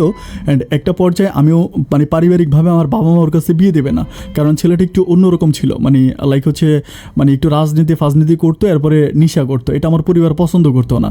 তো ও আমারে বলে যে ও ভালো হয়ে গেছে, ও বলে যে আমি এগুলো করি না, আমার কাছে অনেক ভালো হয়ে গেছে, বাট আমার পরিবার এমন একটা ছেলের কাছে আমাকে বিয়ে দিবে না। এরপরে যখন তো পরিবার রাজি হয় না, আমি আমার ভালোবাসার মান সম্মান রক্ষাতে, ভালোবাসা বাঁচানোর জন্য আমি ওর সাথে পালায়া যাই এবং পালিয়ে আমি ওকে বিয়ে করি। কিন্তু বিয়ের পর আমি যে ব্যাপারটা খেয়াল করি যে আমার বাবা মা যে ভয়টা আমাকে দেখিয়েছে এই ভয়টাই সত্য হলো। আসলে ও কোনো কিছুই ছাড়ে নাই, ও এখনও আমি রাতের বেলায় শুয়ে থাকি আমি দেখি যে ও ড্রিঙ্কস করে, ওইটা আমার কাছে খুব বেশি খারাপ লাগে। অ্যান্ড খারাপ লাগার পর একটা পর্যায়ে আমি তাকে ছেড়ে দিয়ে চলে আসি আমার পরিবারের কাছে। আমি তখন তাকে বলি যে তো তো এই কথাটা তুমি আমাকে আগে কেন বলো নাই? ও আমাকে বলে যে হ্যাঁ এখন তো বললাম, তো ঠিক আছে এখন চলে যাও, এখনও তো আমাদের মাঝে তেমন কিছুই হয় নাই, বিয়ে হয় নাই, কিছু হয় নাই, তো ঠিক আছে তুমি ভালো থাকো এটা বলেও চলে যায়। আমি দেখি পিছন দিয়ে যতই ডাকে ও কান্নাকাটি করে আর আমার কোনো কথা শোনে না। আমি প্রায় এক সপ্তাহের মতো তাকে কন্টিনিউ কল দিয়ে যাচ্ছি, ও আমার কোনো কল রিসিভ করে না। অ্যান্ড এক সপ্তাহ পরে ও কল রিসিভ করে আমাকে বলতেছে স্ট্রেট যে তুমি আমাকে ভুলে যাও, তুমি আমাকে ভুলে যাও রাসেল, আমাদের মাঝে যা হবার তা তো হয়েছে, এগুলো সব বাদ দাও, আমার পরিবার আমাকে যেখানে বিয়ে দিবে আমি সেখানে বিয়ে করব। আমি এমন নোংরা মনের কোনো ছেলেকে বিয়ে করতে চাই না যে কিনা একটা মানুষের অতীত জেনে তাকে এভাবে কষ্ট দিতে পারে। আমি তার বললাম যে সঞ্জিত, আমি তোমার অতীত জেনে তোমাকে কষ্ট দিই নাই, আমি শুধুমাত্র তোমাকে বলেছিলাম যে দুজনের মাঝে এমন কিছু লুকিয়ে রাখতে নাই যেটা আমাদের ভবিষ্যৎ জীবনে প্রবলেম করতে পারে। শুধু তোমাকে বলেছিলাম যে তোমার লাইফে যদি কোনো মানে খারাপ অতীত থেকে থাকে তুমি আমাকে সেটা বলে দাও, আমি তো আর কিছু বলি নাই, তাই না? তখন সে আমাকে বলতেছে হ্যাঁ এখন তো বলে দিস, এখন কি করবা? আমি বললাম কি করবো মানে, আমি তোমাকে বিয়ে করব। তখন আমাকে বলতেছে কেন, বিবাহিত একটা মেয়েকে বিয়ে করবা? আমাকে বলতেছে হ্যাঁ। ও যখন আমাকে এটা বলে আমি তারে বললাম যে দেখো, আমি তোমার মনটাকে ভালোবেসেছিলাম, তোমার দেহটাকে না। দেহ আজকাল অনেকভাবে পাওয়া যায় কিন্তু মন পাওয়াটা অনেক কঠিন। আর এরই মাঝে আমাদের রিলেশনটা প্রায় 1 বছরেরও বেশি সময়। সত্যিকার অর্থে আমি তার এই সময় আসলে আমি তার কাছ থেকে ফিরতে পারবো না। আমার মনে হয় যে আমি তাকে এতটা ভালোবেসে ফেলেছি, আমার পক্ষে আসলে তার কাছ থেকে ফিরে যাওয়া সম্ভব না। এরপর আমি আমার রিলেশনটা কন্টিনিউ করার জন্য মানে আমি শেষ পর্যন্ত তাকে বলি যে আচ্ছা ঠিক আছে, যত যাই হোক এখন আমি আমার পরিবারকে তোমার পরিবারের কাছে পাঠাই, তুমি আমাকে পারমিশন দাও। আমাকে বলে যে বিয়ের পরে এই ব্যাপারটা নিয়ে কোনো ঝামেলা করবে না তো? আমি বললাম না, আমি কোনো ঝামেলা করবো না। এরপর আমি আমার আব্বা আম্মাকে এসে সব কিছু বলি। বলার পর আব্বা আম্মা তো মানে ওরা তো আসলে আমার বিয়েরও যথেষ্ট বয়স হয়েছে, ওরা নিজেরাও বলতেছে যে একটা বৌমা খুব দরকার। তো তখন আমি বলি যে আচ্ছা ঠিক আছে, তা আমি আমার বাবা মাকে ঠিকানা দিই। মানে ঠিকানা দেওয়ার পরে তারা ওই ঠিকানা অনুসারে যায়, গিয়ে মেয়েটি দেখে আসে। অ্যান্ড আসার পর তো বাবা মা মহা খুশি, আমার আব্বা আম্মা দুজনেই খুশি। তারা বলতেছে যে মেয়ে দেখতে অসম্ভব সুন্দর, এত সুন্দর মেয়ে আমি এটা কখনো চিন্তাও করতে পারি নাই। তখন আমার আব্বা বলতেছে যে আমার এই ব্যাপারটা নিয়ে কোনো রকম আপত্তি নাই, আমি একদম মানে আমি অনেক খুশি হয়েছি, মেয়ে দেখে আমার অনেক ভালো লাগছে। যাই হোক, এরপরে পারিবারিকভাবে আমার আব্বা এবং তার আব্বা কথাবার্তা বলে আমরা কিন্তু মানে বিয়ের আগে আর মানে পরিবারের মাঝে কথা হচ্ছে, আমরা কিন্তু কেউ কাউকে দেখি নাই। কারণ ওর সাথে তো আমার অনেক কিছু হয়েছে, ওকে আমি নতুন করে আর কি দেখবো। এরপরে পারিবারিকভাবে আমাদের বিয়ে ঠিক হয়। অ্যান্ড ধুমধাম করে অনেক অনুষ্ঠান করে আমরা মানে অনেক মজা মাস্তি করে আমার বিয়েটা শেষ পর্যন্ত কমপ্লিট হয়। অ্যান্ড কমপ্লিট হওয়ার পরে আলহামদুলিল্লাহ সব কিছু ঠিক হয়ে গেছে। আমি আমার মন থেকে এটা সম্পূর্ণ ভুলে গেছি যে ওর লাইফে এর আগে একটা অ্যাক্সিডেন্ট ঘটছে। আমি আমার মনকে জাস্ট এটাই বুঝাইছি, আমার বাপ মা হয়তো আমার জন্য অন্য একটা মেয়ে ঠিক করতে পারতো। অ্যান্ড ওই মেয়েটা যদি এর বিয়ের আগে আরও 5টা ছেলের সাথে শুয়ে আসতো তাহলে আমি কী করতে পারতাম? আমার তো কিছুই করার ছিল না। এটা চিন্তা ভাবনা করে আমি আমার নিজের মনটাকে বুঝিয়েছি। অ্যান্ড বুঝিয়ে আমি তাকে নিয়ে সংসার করতে শুরু করেছি। আমার সংসার জীবনটা ভালোই যাচ্ছিল, বাট এরই মাঝে প্রায় কিছুদিন পরে আমার ছোটো বোনটা আমাদের বাসায় আসে। মানে ছোটো বোনটা বাসায় আসতে বলতে ওর স্বামীর সাথে একটু প্রবলেম হয়েছিল। প্রবলেম হওয়ার পর আমাদের বাসায় আসে। স্বামী বলতে ওর শ্বশুরের সাথে ঝামেলা হয়েছিল, আমাদের বাসায় আসে। এখন আমাদের বাসায় আসার পরে তো আমাদের বাসায় থাকতেছে, ওর স্বামীর সাথে কথা বলতেছে, মানে আব্বা আম্মা সব কিছু মিলে প্রায় 3 মাস পরে আমার কেন জানি আমি একটা ব্যাপার খুব খেয়াল করে দেখি যে সানজিদার মাঝে একটা অন্য ব্যাপার, মানে অন্যরকম একটা জিনিস ওর মাঝে আমি ফিল করতে পারি। মানে ও কেমন জানি আস্তে আস্তে আমার পরিবারের কাছ থেকে আস্তে আস্তে দূরে সরে যাচ্ছে। পরিবারের কাছ থেকে দূরে সরে যাচ্ছে। যেমন আমি বলি মাঝে মাঝে আমার আব্বা কিন্তু গ্রামের মানুষ, আব্বা মাঝে মাঝে জুতা নিয়ে বাইরে হাঁটাহাঁটি করে। অ্যান্ড আব্বা যখন জুতা নিয়ে ঘরে ঢুকে তখনও কী করে, মানে আব্বাকে মানে একটু কর্কট ভাষায় বলে যে আমি না আপনার বারবার বলছি এটা গ্রাম না, এটা শহর, এখানে শহরের মতো চলতে হবে, গ্রামের মতো না। কিন্তু এই মানে ও আসার কিন্তু আরও অনেক বছর আগে আমার আব্বা মা আমার সাথে ঢাকাতে আছে। তো যাই হোক, এগুলো নিয়ে টকঝক হইতে হইতে একদিন আমার ছোটো বোনের সাথেও ঝগড়া হয়। মানে ঝগড়া হয় বলতে আমার ছোটো বোন কী জানি রান্না করছিল, মানে রান্না করার পরে কিচেনটা পরিষ্কার করে নাই। অ্যান্ড পরিষ্কার না করার কারণে ও কিচেনে যায় রান্না করার জন্য, গিয়ে দেখতেছে কিচেনে অপরিষ্কার। তো আমার ছোটো বোনটাকে সে মানে প্রচণ্ড পরিমাণ গালাগালি করে। আচ্ছা, আমরা এখানে বলে রাখি আমার ছোটো বোনের কিন্তু একটা মানে ছেলে বাবু আছে, একটা ছেলে আছে। ওর ছেলের জন্য মনে হয় কোনো কিছু মানে রান্না করতে গেছিলো। এরপরে প্রচণ্ড পরিমাণ ঝগড়া হয়। ঝগড়া হওয়ার পর আমার ছোটো বোন রাগারাগি করে আমার বাসা থেকে বেরিয়ে যায়। অ্যান্ড ছোটো বোন বেরিয়ে যাওয়ার পরে এই ব্যাপারটা আমার মা ব্যাপারটা খুব স্বাভাবিকভাবে নেয় না। মা আমাকে বারবার বলতেছিল যে আমরা যে মেয়েটাকে এত ভালো মনে করছিলাম, এত ভালো ভেবে আমরা মেয়েটাকে তোর জন্য নিয়ে আসছিলাম, কিন্তু এই মেয়েটা এখন এমন সিনক্রেট করতেছে, এমন ঝামেলা করতেছে, এটা তো আমরা কখনো চিন্তাও করতে পারি না। আমি আমার মাকে বলতেছি, মা এখন কী করবা, ও যেহেতু এরকম করতেছে ভালো হয়ে যাবে। এভাবে যেতে যেতে আরও প্রায় 4-5 মাসের মতো কাটে, কিন্তু আমি ওর মাঝে কোনো পরিবর্তন দেখি না। ও দিনের পর দিন আব্বা আম্মার সাথে ঝগড়া করে, শাউটিং করে। অ্যান্ড একটা সময় ও আমাকে স্ট্রেট বলে দেয় যে রাসেল, আমি তোমাকে স্ট্রেট বলতেছি যে আমি তোমার আব্বা আম্মার সাথে এক বাসায় থাকতে পারবো না। আমি তখন তারে বলতেছি যে এক বাসায় কেন থাকতে পারবে না, তোমার প্রবলেম কি? ও আমাকে বলে আমি কোনো প্রবলেমের কথা বলতেছি না, আমার কথা সোজা, আমি তোমার সাথে তোমার আব্বা আম্মার সাথে এক বাসায় থাকতে পারবো না, তুমি তোমার আব্বা আম্মাকে গ্রামে পাঠিয়ে দাও। আমি তখন তারে বললাম যে আমি কিন্তু ওই সময় পর্যন্ত তারে বলি না আমাদের গ্রামের অবস্থা। পরে আমি তারে বললাম যে দেখো, তুমি কিন্তু আমার গ্রাম সম্বন্ধে আজ পর্যন্ত একটাবার আমার গ্রামে যাও নাই, আর আমার গ্রাম সম্বন্ধে তুমি কিছু জানোও না। আমরা পাবনাতে হচ্ছে আমাদের গ্রাম, কিন্তু আমাদের পাবনাতে কোনো জায়গা নাই, আমাদের ঘর বিটার জন্য একটা ছোট্ট জায়গা আছে, আমাদের কোনো উঠান নাই, ঘরে ঢুকার কোনো জায়গা নাই। তখন আমার বলতেছে যে আমি এত কথা শুনতে চাই না, প্রয়োজনে তুমি জায়গা কিনে হলো তোমার বাবা মাকে তুমি আমার এখান থেকে দূরে সরায় নাও। ওর এমন ব্যবহার শোনার পর আমার মনের মাঝে অনেক বেশি কষ্ট লাগে। আমি চিন্তা করি মানুষটার জন্য আমি কী না করলাম, তার জন্য আমি কী না করলাম। আমি জানি আমি বিয়ের আগে শুনেছি তার একটা বিয়ে হয়েছে, এরপরও আমি মুহূর্তের মধ্যে এই কথাটা ভুলে গেলাম। আমি আমার বাবা মাকে তার বিয়ের কথা বলি নাই পর্যন্ত। সব কিছুর পরে আমি তাকে এত আদর, এত ভালোবাসা, এমনভাবে আমি তাকে আমার নিজের করে নিলাম। কিন্তু আমি দেখতে পাইলাম যে না, ও আসলে কোনোভাবেই আমার সাথেও থাকার কোনো রকম আমার বাবা মায়ের সাথে থাকার মতো সে কোনো রকম তার মন মানসিকতা নাই। একটা সময় আমার মায়ের সাথে তার ঝগড়াটা এমনভাবে হয়, তখন কিন্তু ওর পেটে বাচ্চা আছে। ও কথায় কথায় লাফালাফি করে, লাফাইতে থাকে, প্রচণ্ড পরিমাণ ঝগড়া আমার আম্মার সাথে করে। তো একদিন আমার আম্মা আমাকে ডাইকা বলতেছে, রাসেল, আমি তো আসলে 2টা সন্তানের জননী, 2টা সন্তান দুনিয়াতে জন্ম দিয়েছি। আমি জানি তোর বউ যেভাবে পেটে বাচ্চা নিয়ে লাফালাফি করে, বা যেভাবে তোর আব্বার সাথে আমার সাথে ঝগড়া করে, এভাবে যদি করতে থাকে তাহলে একটা সময় দেখা যাবে যে ওর পেটের বাচ্চাটা নষ্ট হয়ে যাবে। আমি তখন আমি মারে বলতেছিলাম যে মা, এটা তুমি কি বলতেছ? আমার মা বলতেছে, আমি ঠিক বলতেছি। দেখ বাবা, আমাদের হয়তো উঠানে জায়গা নাই, আমরা হয়তো ঘরে ঠিকমতো ঢুকতে পারবো না, কিন্তু রাতের বেলায় ঘুমানোর মতো আমাদের দুজনের তো একটা আশ্রয় আছে, আমাদের তো একটা ঘর আছে, যে ঘরে তোকে আর তোর ছোটো বোনকে আমি জন্ম দিয়েছি। আমি আমার সে ঘরে চলে যাবো এবং আমি আমার সে ঘরে ভালো থাকবো, তুই আমাকে নিয়ে টেনশন করিস না। আমি তখন মারে বলতেছিলাম যে মা, তুমি এরকমভাবে কইও না, আমার সত্যি অনেক বেশি কষ্ট হচ্ছে।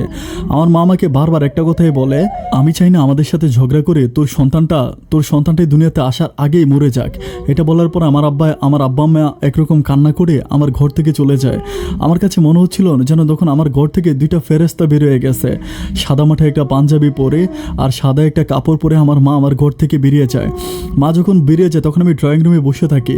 আমার তখন চোখের পানিগুলো টপ টপ করে পড়তেছে। আমার এত কষ্ট হচ্ছিল, আমি না ওরে কিছু বলতে পারতেছি, না আমি আমার বাবা মাকে কিছু বলতে পারতেছি। একটা পর্যায়ে বাবা মা চলে যায়, অ্যান্ড চলে যাওয়ার পরে আমি দেখি যে ও সম্পূর্ণ চেঞ্জ। আমার বাবা মা থাকার সময় ও যেরকম হচ্ছে বাবা মায়ের সাথে ঝগড়া করতো, রান্নাবান্না করতো না, সবসময় ও সবসময় হচ্ছে 8টা-9টা বাজে ঘুম থেকে উঠতো। বাট এখন দেখি যে আমি প্রতিদিন সকালবেলা উঠে রান্নাবান্না করে এবং হচ্ছে খাবার দাবার ও এত ভালো হয়ে গেছে, বিশ্বাস করা যায় না যে ওকে দেখলে মনে হয় না যে ওর মনের মাঝে কোনো কষ্ট আছে, নিজের সংসারটাকে এত সুন্দর করে সাজিয়ে নিতেছে। অথচ প্রত্যেক দিন আমার মা সকালবেলা ঘুম থেকে উঠে নাস্তা করে তারপরে নাস্তা দিত, আর এখন ও নিজে হচ্ছে সকালবেলা উঠে নাস্তা বানায় আমার কাছে নাস্তা নিয়ে আসে। ও এত ভালো, এত খুশি, এত উৎফুল্ল, চোখে না দেখলে বিশ্বাস করা যায় না। এভাবে আরও প্রায় 2 থেকে আড়াই মাসের মতো কাটে। 2 থেকে আড়াই মাস কাটার পরে আমি দেখতেছি যে ওর পেটে যেহেতু বাবু আসছে, ও যেভাবে কাজ করতেছে, এভাবে কাজ করলে একটা সময় প্রবলেম হয়ে যেতে পারে। আমি তখন তারে বলি যে তুমি একটা কাজ করো, তুমি যেহেতু তোমার এখন বাবু হবে আর তোমার অবস্থাটা খুবই খারাপ, একটা কাজ করো, তুমি মাকে হচ্ছে গ্রাম থেকে নিয়ে আসো। কারণ আমার মা থাকলে, আমার মা যদি তোমার সাথে থাকে তাহলে হয়তো মা একটু কাজ করতে পারবে, তোমার সেবা যত্ন করতে পারবে। তখন আমাকে স্ট্রেট বলতেছে যে তোমার মা আসলে বাসাটাকে আবারও নোংরা বানায় ফেলবে, তোমার মা আসার ছো আমি আমার মাকে কল করি। আমি বললাম তুমি কি কথা বলতেছো, তোমার মাকে? ও বলতেছে হ্যাঁ, আমার মা আসবে, আমার মা আসলে আমার মা তোমার আম্মার ছো আরও অনেক ভালো। আমি তখন বলতেছিলাম যে হায় রে আল্লাহ, আমার মা তোমার মায়ের ছো অনেক ভালো। আমি কোনো কিছু বলি না, আমি বলি আচ্ছা ঠিক আছে, ওকে ফাইন, আসতে দাও। তারপরে ওর মা আসে, ওর মা আসার পরে ওর মা আমি একটা ব্যাপার খুব খেয়াল করে দেখি যে মেয়ের বাড়িতে যখন মা আসে, ওনার মেয়ে হচ্ছে পোয়াতে পেটে বাচ্চা, এরপরও আমি দেখি যে ওনার মেয়ে সারা দিন রাত মিলায় কাজ করে, মানে আমার ওয়াইফ সারা দিন রাত মিলায় কাজ করে।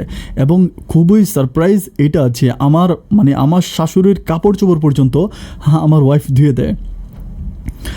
আমার মায়ের কাপড় চোপড় ধুয়ে দেওয়া তো দূরের কথা, আমার মনে পড়ে না যে কখন আমার মাকে একটা চা বানায় খাওয়াইছে। আমার আব্বার কাপড় চোপড় ধোয়া তো দূরের কথা, আমার কাছে মনে হয় না যে কোনো সময় আমার আব্বার টুপিটা একটু ধুয়ে দিছে। মানে এত পরিমাণ ও আবার আব্বা আম্মাকে অ্যাভয়েড করতো, অথচ এই মানুষটা এখন ওর মায়ের নিজের কাপড় চোপড়ও ধুয়ে দেয়। ওর মা সকাল 9টা বাজে ঘুম থেকে ওঠে, অ্যান্ড ও সকাল 9টা পর্যন্ত ওর মায়ের জন্য ও একেবারে মানে চা কাফে করে ওর মায়ের জন্য নিয়ে যায়, ওর মাকেও চা দেয়। আমি তখন চিন্তা করি, আরে এই মানুষটা কীভাবে এতটা পরিবর্তন হয়ে গেল, আমি বুঝতেই পারি না। তো আমি যাই হোক, আসলে প্রত্যেকটা মায়ের প্রতি আমার সম্মান। আমি চিন্তা করি যে ওর মাকেও টেক কেয়ার করতেছে, ওর মায়েরও যত্ন করতেছে, থাক না, ও ভালো, আমি আর কিছু বলি না। এভাবে যেতে যেতে একটা পর্যায়ে ও হচ্ছে বাচ্চা আসে দুনিয়াতে, আমার একটা মেয়ে বাবু হয় দুনিয়াতে। আমার বাবুটা হওয়ার পর আমি এত খুশি হই আমি বলে বুঝাতে পারবো না। আমার বাবুটা দেখতে ঠিক ওর মতো হয়েছে, ও যেরকম সুন্দর, সানজিতে যেরকম সুন্দর, একেবারে সানজিদের মতো নাতুস টুতুস টাইপের হয়েছে, অনেক সুন্দর। আমি তখন প্রচণ্ড রকম খুশি, আমি আব্বা আম্মাকে ফোন করে তাদেরকে বলি যে তোমরা তাড়াতাড়ি আসো, আমার একটা মেয়ে হয়েছে, তুমি দেখে যাও। তখন আমার আব্বা আম্মা কী করে দৌড়ে আমার মেয়েটা দেখার জন্য আসে। তারা আসার সময় তারা অনেক রকমের চিরা, নাড়ু, তারপর হচ্ছে গ্রামের আরও হাঁস জব করে, তারপর হাঁসের মাংস নিয়ে আসে, বিভিন্ন রকমের খাবার, তারপরে শিং মাছ, টাকি মাছ, বাবু হইলে যেরকম মেয়েদেরকে এরকম খাবার দাবারগুলো এগুলো নিয়ে আসে। আনার পরে ওই খাবার দাবারগুলো আমার ওয়াইফকে দেয়, দিয়ে বলতেছে যে মা তুমি এগুলো খাও, এগুলো খাইলে খুব ভালো লাগবে। আমি একদিন দেখতেছি যে আমার বাবা মা এগুলো দেওয়ার পরে যেটা হলো যে আমার বাবা মা থাকতেছে প্রায় 3-4 দিনের মতো ছিল। এখন ও আমাকে বলতেছে যে দেখো তোমার বাবা মা, আমার মা, তারপরে বাড়িটা যেন একেবারে হয়ে গেছে, বৃদ্ধাশ্রম হয়ে গেছে, তুমি একটা কাজ করো, তুমি তোমার আব্বা আম্মাকে বাড়িতে পাঠিয়ে দাও। আমি তখন তারে বলতেছিলাম যে তোমার মা আসছে তো অনেক দিন হয়েছে, একটা কাজ করো না, তুমি তোমার মাকে পাঠিয়ে দাও। ও আমারে বলতেছে আরে আমার মা অনেক দিন হয়েছে, তুমি তোমার বাবা মাকে পাঠিয়ে দাও। তুমি দেখো না যে আমার মা কীভাবে আমার বাবুটাকে টেক কেয়ার করে, তোমার মা তো কোনোভাবে টেক কেয়ার করতে পারে না, তোমার মা একটা বুড়ি মানুষ। আসলে কিন্তু সত্যিকার অর্থে ওর মায়ের চেয়েও আমার মা অনেক জোয়ান। আমার মা যখন আমার বাবুটাকে কোলে নিত তখনও তাড়াতাড়ি এসে আমার মায়ের কোল থেকে নিয়ে যেত। ও বলতো যে না আপনি কোলে নিলে হয়তো কে ফালাই দিবেন, হাত থেকে পড়ে যাবে। এগুলো বলে আমার মা, আমি দেখতাম যে মা খুবই কষ্ট পায়। তারপরও মা কখনো এই কথাগুলো আমাকে বলে না, মা কখনো মুখ ফুটে আমাকে কোনো কিছু বলে না, মা নীরবে সব কিছু সহ্য করে। এভাবে বেশ কিছুদিন কেটে যায়, বাট বেশ কিছুদিন কেটে যাওয়ার পরে আরও প্রায় 2-3 দিনের মতো কাটার পরে ও একটু উশৃঙ্খলতা করতে শুরু করে, আবারও আগের মতো রান্নাবান্না করে না, খাওয়া দাওয়া করে না, একটু পাগলামি আগের মতো যেরকম পাগলামি করতো ওরকম পাগলামি শুরু করে। একটা পর্যায়ে আমার মা ওর পাগলামিটা বুঝতে পারে, অ্যান্ড মা নিজে হচ্ছে আমাদের বাসা ছেড়ে আবারও আব্বা মা চলে যায়। অ্যান্ড চলে যাওয়ার পরে একদিন আমি ফ্রিজের ভিতরে দেখতেছি যে খাবার দাবারগুলো আমার আম্মা যে হচ্ছে হাঁস নিয়ে আসছিল, হাঁসের মাংস, হাঁসগুলো এরকমভাবে এগুলো কিন্তু রান্না করা, হাঁসের মাংস ফ্রাই করে তারপর মা নিয়ে আসছিল। মা যেভাবে নিয়ে আসছিল একেবারে টিফিন বক্সে করে ওভাবে হচ্ছে ফ্রিজের মধ্যে পড়ে আছে। আমি তখন তারে বলতেছিলাম যে আমি কোনো কিছু বলি না, আমি টিফিন বক্স থেকে খাবারটা বের করে টেবিলের মধ্যে বসে আমি খাবারটা খাচ্ছিলাম। ও পিছন থেকে এসে দৌড়ে আমি জাস্ট মুখে দিব, দৌড়ে এসে ধরার পর বলতে আসে যে এগুলো খাবা না। আমি বলতেছি যে কেন, তুমি খাবা? আমি ভাবছিলাম যে ও খাবে। ও আমাকে বলে যে আমিও খাবো না। আমি তখন তারা বলতেছি যে কী বলতেছো, তুমিও খাবো না আমিও খাবো না, তো খাবে কে? ও বলে কে খাবে তোমাকে দেখাচ্ছি। ও তখন টিফিন বক্সটা সহ হাতে নিয়ে ও কী করে একটা ডাস্টবিনের মতো থাকে, ডাস্টবিনের ভিতরে সম্পূর্ণ হাঁসের মাংসটা ও ফেলে দেয়।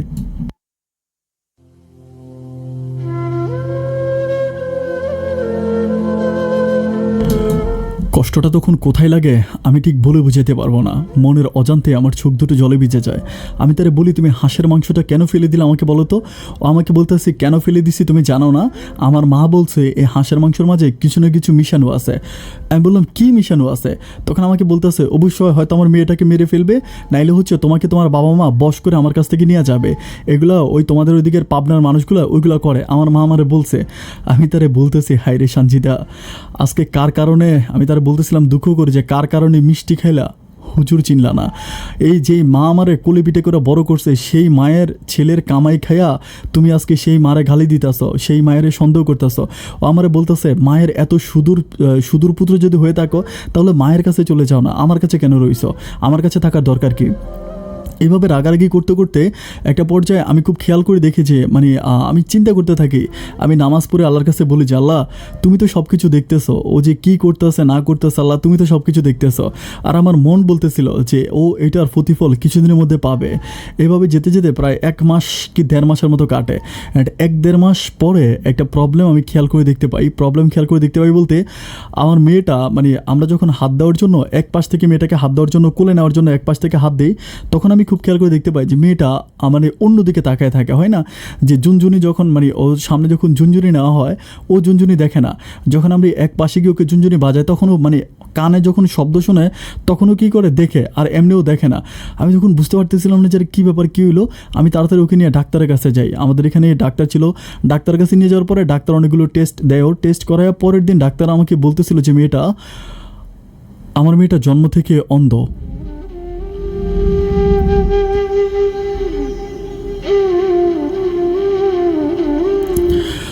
ডাক্তার আমাকে বলতেছে যে 6 বছর পরে একটা অপারেশন করতে হবে, 6 বছর পরে অপারেশন করার পর যদি মেয়েটা ভালো হয় তাহলে তো হলো, তা না হলে সারা জীবন মেয়েটা অন্ধই থাকবে। আমি তখন চিন্তা করি যে আল্লাহ তুমি নিজের হাতে প্রমাণটা দিয়ে দিলা।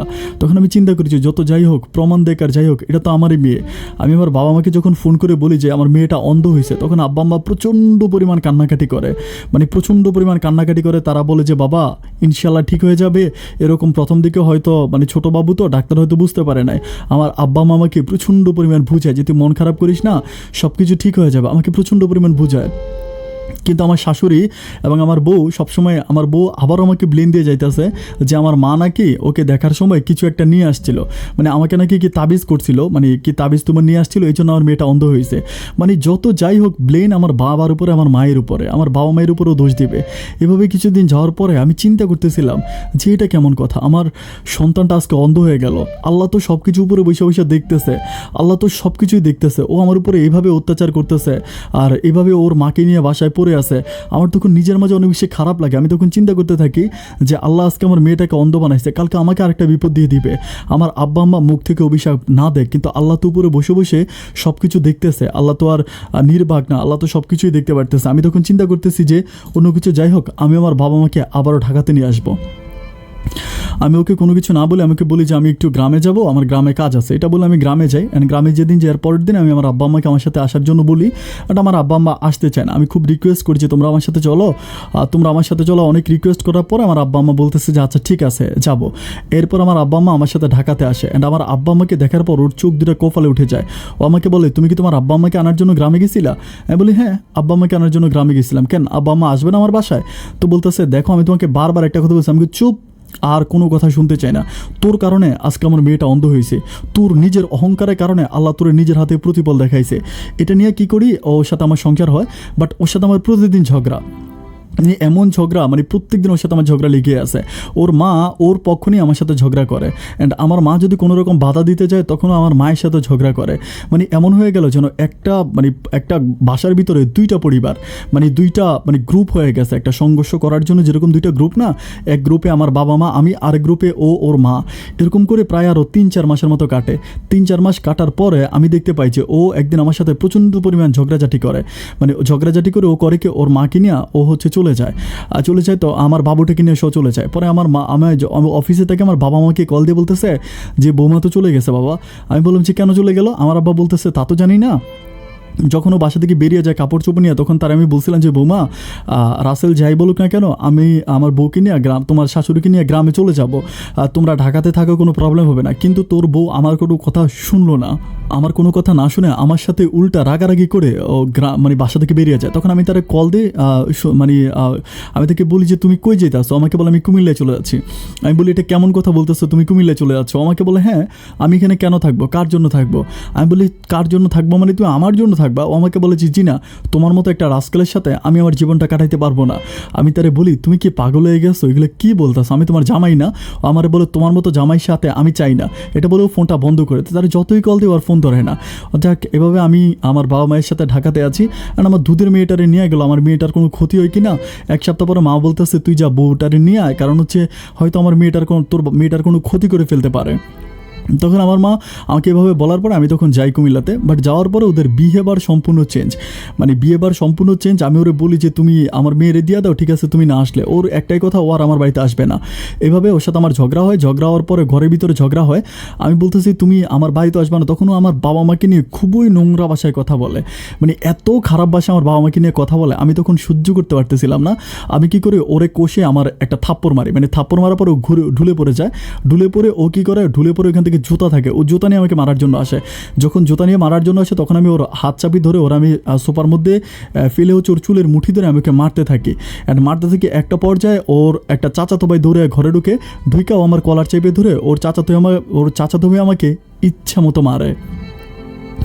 আমাকে এত মারে আমি ঠিক ভুলে বুঝাতে পারবো না। ওর চাচাতো ভাই আরও 2-3টা ছেলে মিলে আমাকে মারে, ওর মায়ের সামনে আমি মারে। আমি তখন বলি যে আপনাদের সামনে আমার গায়ে হাত তুল, আমি এই বাড়ির জামাই, অথচ আপনারা কিছুই বলেন না। ওর মা আমারে বলতেছে জামাই যদি নিজের মান সম্মান রাখতে না পারে তাহলে তো কিছু করার নাই, তুমি নিজে তোমার মান সম্মান রাখতে পারো নাই বলে ওদের কাছে অপমান হয়েছ। আমি তখন প্রচণ্ড রকম মন খারাপ করে ওখান থেকে চলে আসি। আমি চিন্তা ভাবনা করতেছি আমি আর ওর জন্য যাব না। যেতে যেতে প্রায় ওর 2 মাস কেটে যায়। আমি আমার আব্বা আম্মার কাছে এই ব্যাপারগুলো বলি না যে আমার গায়ে হাত তুলছে। 2 মাস পরে আমি তখন আবারও মানে যাই ওকে আনার জন্য, মানে 2 মাস পরে আমার আব্বা আম্মা আমাকে আবারও পাঠায়। অ্যান্ড আবার যখন পাঠায় আমি 2 মাস পরে আমি আবারও যাই, যে যত যাই হোক আমি ওকে নিয়ে আসবো। অ্যান্ড 2 মাস পরে যখন আমি যাই, আমি যাওয়ার পরে ও আমাকে একটা ডিভোর্স লেটার দিয়ে দেয়।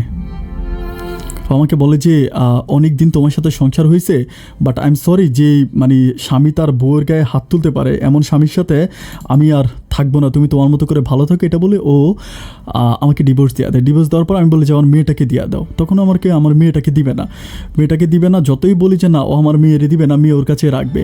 তো আমি তখন কী করি, আইনিভাবে আমি মেয়েটাকে আনার জন্য চেষ্টা করি, মানে আইনিভাবে, মানে আমি বিভিন্ন আইন আদালতের কাছে যাই, বিভিন্নভাবে যাই, কিন্তু দেখি যে না আইনিভাবেও চেষ্টা করার পর আমি দেখতেছি যে মেয়ে নাকি ওর মায়ে পাবে। মেয়েটা যেহেতু অন্ধ, তো সেই ক্ষেত্রে তার মাই মেয়েটাকে পাবে। এভাবে যাওয়ার পর আমি তখন মানসিকভাবে অনেকটা ভেঙে পড়ি, প্রচুর পরিমাণ কান্নাকাটি করি। অ্যান্ড আল্লাহকে বলতে থাকি যে আল্লাহ তুমি একটা উপায় বুদ্ধি বের করে দাও। এভাবে যেতে যেতে কিছুদিন কাটে, আরও 1 মাসের মতো কেটে যায়। 1 মাস পরে একদিন আমার শাশুড়ি আমার মেয়েটাকে নিয়ে আমার ঢাকার বাসায় আসে। বাসায় আসার পর আমি তখন মেয়েটাকে পেয়ে আমার মা দৌড়ে মেয়েটাকে কোলে নেয়, মানে মেয়েটাকে নিয়ে প্রচণ্ড আমার মা আদর করতে থাকে, মেয়েটাকে চুমু দিতে থাকে, খুবই আদর ভালোবাসা আমার মা দেখায়। বাট আমার শাশুড়ি মেয়েটাকে দিয়ে উনি বলে যে ঠিক আছে ও তোমাদের এখানে থাকুক, আমি ঘন্টাখানিক পর এসে নিয়ে যাব। ঘন্টাখানিক পরের কথা বলে উনি আর আমাদের বাসায় আসে না। একদিন কেটেছে, আমার বউয়ের নাম্বারে কল দিই, আমার বউ আমার কোনো কল রিসিভ করে না, 1000 কল দিলেও রিসিভ করে না। আমি আমার শাশুড়ির নাম্বারে তখন কল দিয়ে বলি যে কী ব্যাপার, আপনি না বলছিলেন যে আসলেন না যে। তো আমাকে বলতেছে মেয়েটা তোমার কাছে দিয়ে গেছি, তুমি তো তোমার মেয়ের জন্য অনেক কান্নাকাটি করছো, অনেক মামলা মোকদ্দমা করছো, আমি তোমার মেয়েটাকে রাখতে চাই না, এজন্য তোমার মেয়েটাকে তোমার কাছে দিয়ে আসলাম। আমি তখন বলতেছি মেয়েটা যদি ভালো হইতো তাহলে তো আর দিতেন না, অন্ধ মেয়ে দেখা তা দিয়ে দিয়েছেন। এটা বলার পর আমার মা এসে আমার মুখ চেপে ধরে বলতেছে যে বাবা এরকম কথা বলিস না। আমি তখন ফোনটা কাটার পর আমার মা আমার বলতেছে যে অন্ধ হয়েছে তো কী হয়েছে, এটা তো আমাদের ঘরের মালিক। সেই থেকে আমার মা আজ পর্যন্ত, আজকে প্রায় 3 থেকে 3.5 বছর হয়ে গেছে, বাথরুম থেকে শুরু করে প্রস্রাব থেকে, আচ্ছা এর মাঝে আমার মেয়েটার অপারেশন করানোর পরেও কিন্তু তার চোখ ভালো হয় না হওয়ার পরে এই পর্যন্ত আমার মা ছোটোবেলায় আমাদেরকে যেরকম করে লালন পালন করে বড় করছে, আমার মেয়েটাকে সেমভাবে আমার মা লালন পালন করে বড় করতেছে। আমার বাবা মা আমাকে বিয়ের জন্য অনেক বেশি প্রেশার দিচ্ছে, বাট আমি আর বিয়ে করার কোনো ইচ্ছা আমার নাই, কারণ আমার কাছে মনে হয় এই দুনিয়াটায় ধোঁকা প্রতারণা ছলনা। আমি আর বিয়ে করি নাই, আর আমি আর বিয়ে করব না আপন ভাই। আমি আপনার জীবনের গল্পগুলো শুনে আমার খুব ভালো লাগে। আমি আপনাকে আমার জীবনের গল্পটা একটা মাত্র কারণেই বললাম ভাই, আপনার বাড়ি তো কুমিল্লা, আর আমার বউয়ের বাড়িও কুমিল্লা ছিল, আপনি তো কুমিল্লারে মানুষ, এটা আমার বউয়ের ঠিকানা যদি পারেন আমার বউয়ের একটু বিচার করে দেন। আপনি তো কুমিল্লার ছেলে হিসাবে আপনার কাছে আমি একটা বিচার দিলাম। আপন ভাই আপনি অনেক ভালো থাকবেন, আমি আপনার অনেক বড় একজন ভক্ত। আমি জানি এটা তো কুমিল্লার স্টোরি, আপনি এটা প্রচার করবেন না যেহেতু আপনার এলাকার মানুষ, তো তারপরে যদি সম্ভব হয় আমার গল্পটা আপনি প্রচার করবেন। আপনি অনেক ভালো থাকবেন, আসসালামু আলাইকুম।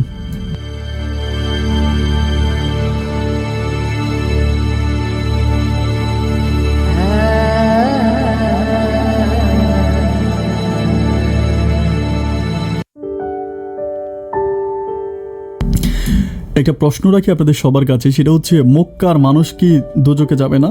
মানে মক্কায় যারা আছে, যারা মক্কাবাসী, তারা কি দোজখে যাবে না? তারা কি সবাই বেহেশতে যাবে? মক্কারবাসী দোজকে যাবে না? অবশ্যই যাবে। সুতরাং কুমিল্লার মানুষ হলে যে কুমিল্লার সব মানুষ ভালো হবে, পাবনার সব মানুষ খারাপ হবে, ব্যাপারটা কিন্তু তা না। হ্যাঁ, আল্লাহ কিন্তু দোজকটা শুধুমাত্র কুমিল্লার জন্য বানায় নাই, কিংবা শুধুমাত্র পাবনার জন্য বানায় নাই। সবচেয়ে বড় কথা হচ্ছে, যে অন্যায় করবে, ভালো খারাপ এই দুনিয়ার প্রত্যেকটা জায়গায় আছে। দুনিয়ার প্রত্যেকটা জায়গায় ভালো মানুষ আছে, খারাপ মানুষ আছে। তো কুমিল্লার সব মানুষ যেমনি ভালো না, পাবনার সব মানুষও তেমনি খারাপও না। ভালো খারাপ মিলেই কিন্তু প্রত্যেকটা ডিস্ট্রিক্টের মানুষ। তো উনি আমাকে বলেছিল যে আমি যেতে মানে সানজিদার জীবনের গল্পটা আমি প্রচার করবো না, কিন্তু সানজিদার ঠিকানা আমার মানে আসলে কিন্তু সত্যিকার কথা আমার হোম ডিস্ট্রিক্ট থেকে খুব ডিস্টেন্স না, কাছাকাছি, খুব বেশি দূরে না। আমি এর আগেও কুমিল্লার অনেক মানুষের জীবনের গল্পে প্রচার করেছি। আমার মা যদি খারাপ হয়, আমি মাকেও খারাপ বলতে প্রস্তুত। আমি এমনই, আমি যাকে যেটা বলবো সামনেই বলবো। আমি বলবো না যে আমার মা দেখে আমার মা অনেক বেশি ভালো, আমার মা না, খারাপ হলে আমি তাকে খারাপটা আমার মাকে ধরাই দিব, যে এটা আপনি খারাপ করতেছেন, এটা আপনি রিকভার করেন বা এটা আপনি কইরেন না। ঠিক তেমনি কুমিল্লা বলেন বা যে ডিস্ট্রিক্টের মানুষের বলেন, আমি জীবনের গল্প প্রচার করি। সুতরাং সেটা যেখানকারই হোক, এটা কোনো ম্যাটার করে না, আমি গল্প প্রচার করব। দর্শক বন্ধুরা, সবাইকে অনেক বেশি ধন্যবাদ। এতক্ষণ পর্যন্ত এত লম্বা একটা স্টোরি আপনারা আমার সাথে কন্টিনিউ করেছেন। আমার এই মুহূর্তে আমি অনুষ্ঠানটা শুরু করার কিছুক্ষণ আগে ডাক্তারের কাছ থেকে আসছিলাম। 100-র উপরে আমার গায়ে জ্বর, যেটা এখনও আছে। এরপরেও আমি চেষ্টা করেছি গল্পটা কন্টিনিউ করার জন্য। জানি না কতটুকু আপনাদেরকে এন্টারটেনমেন্ট করতে পেরেছি বা আপনারা কতটুকু শুনেছেন, কতটুকু ভালো লেগেছে। এরপরেও আমার এই অসুস্থ কণ্ঠে, অসুস্থ শরীরে যে আপনারা আমার গল্পটা সম্পূর্ণ শুনেছেন, এতে আমি আপনাদের কাছে সত্যি অনেক বেশি ঋণী। দর্শক শ্রোতা, এই পর্যন্ত যারা আমার সাথে আছেন, একেবারে 1 ঘন্টা পরও যারা আমাকে শুনছেন, যারা আমাকে দেখছেন, তাদেরকে আপন অন্তর থেকে ভালোবাসে। খোদার কসম, তাদের জন্য আজকের আর যে আপন। ডিয়ার ভিউয়ার্স, রাসেল ভাই যে একেবারে দুধে দেওয়া তুলসী পাতা, সেটাও কিন্তু না। রাসেল ভাইয়ের অনেক ভুল আছে। আমরা যদি সানজিদাকে অনুষ্ঠানে আনতে পারতাম বা সানজিদার সাথে কথা বলতে পারতাম, তাহলে হয়তো রাসেল ভাইয়েরও কিছু দোষ আমরা খুঁজে পেতাম। আমরা কথাগুলো এক পক্ষ থেকে শুনেছি, শুধুমাত্র রাসেল ভাইয়ের পক্ষ থেকে শুনেছি, যার জন্য হচ্ছে অপর পক্ষের কথা না শোনার কারণে আমরা রাসেল ভাইকে অনেক বেশি ভালো মনে করতেছে। কারণ রাসেল ভাই কিন্তু বিয়ের আগে জানতো যে মেয়েটা একটা বিয়ে হয়েছে, তখন কিন্তু রাসেল ভাইয়ের পিছনে হাঁটা উচিত ছিল। রাসেল ভাই কিন্তু সেটা করে নাই। সে তার ভালোবাসার এতই আবেগে পড়ে গেছিল যে সে মেয়েটাকে বিয়ে করে ফেলছে। রাসেল ভাই একটা অদেখা মেয়ের জন্য, অচানা যে মেয়েটাকে সে কখনো দেখে নাই, এরকম একটা মেয়েকে দেখার জন্য সে কুমিল্লা চলে গেছে, এবং রাতের বেলায় ছিল, গভীর রাতে মেয়েটাকে নিয়ে সাগর পাড়ে খালের পাড়ে হেঁটেছে। তো এগুলোও কিন্তু রাসেল ভাই অন্যায় করছে। কুমিল্লার মেয়ে যদি খারাপ হতো, তখনই কিন্তু তার সাথে খারাপ কিছু করে ফেলতো। মানে কুমিল্লার মেয়ে না, মেয়েরা যদি খারাপ হতো, তখনই রাসেল ভাইয়ের সাথে অনেক কিছু করে ফেলতে পারতো। তো যাই হোক, যেটা হয়েছে, এটা একটা, যারা আজকের জীবনের গল্পটা শুনেছেন, আমি তাদেরকে অনুরোধ করে বলবো যে আমি গল্প শুরুতে বলেছিলাম যে উপরের দিকে থুতু মারলে এটা নিজের গায়ে এসে পড়ে। আমি জানি না শেষ পর্যন্ত সানজিদা বিয়ে করেছে কিনা, বা সানজিদার, উনি আর আমাকে কিছু লেখে নাই।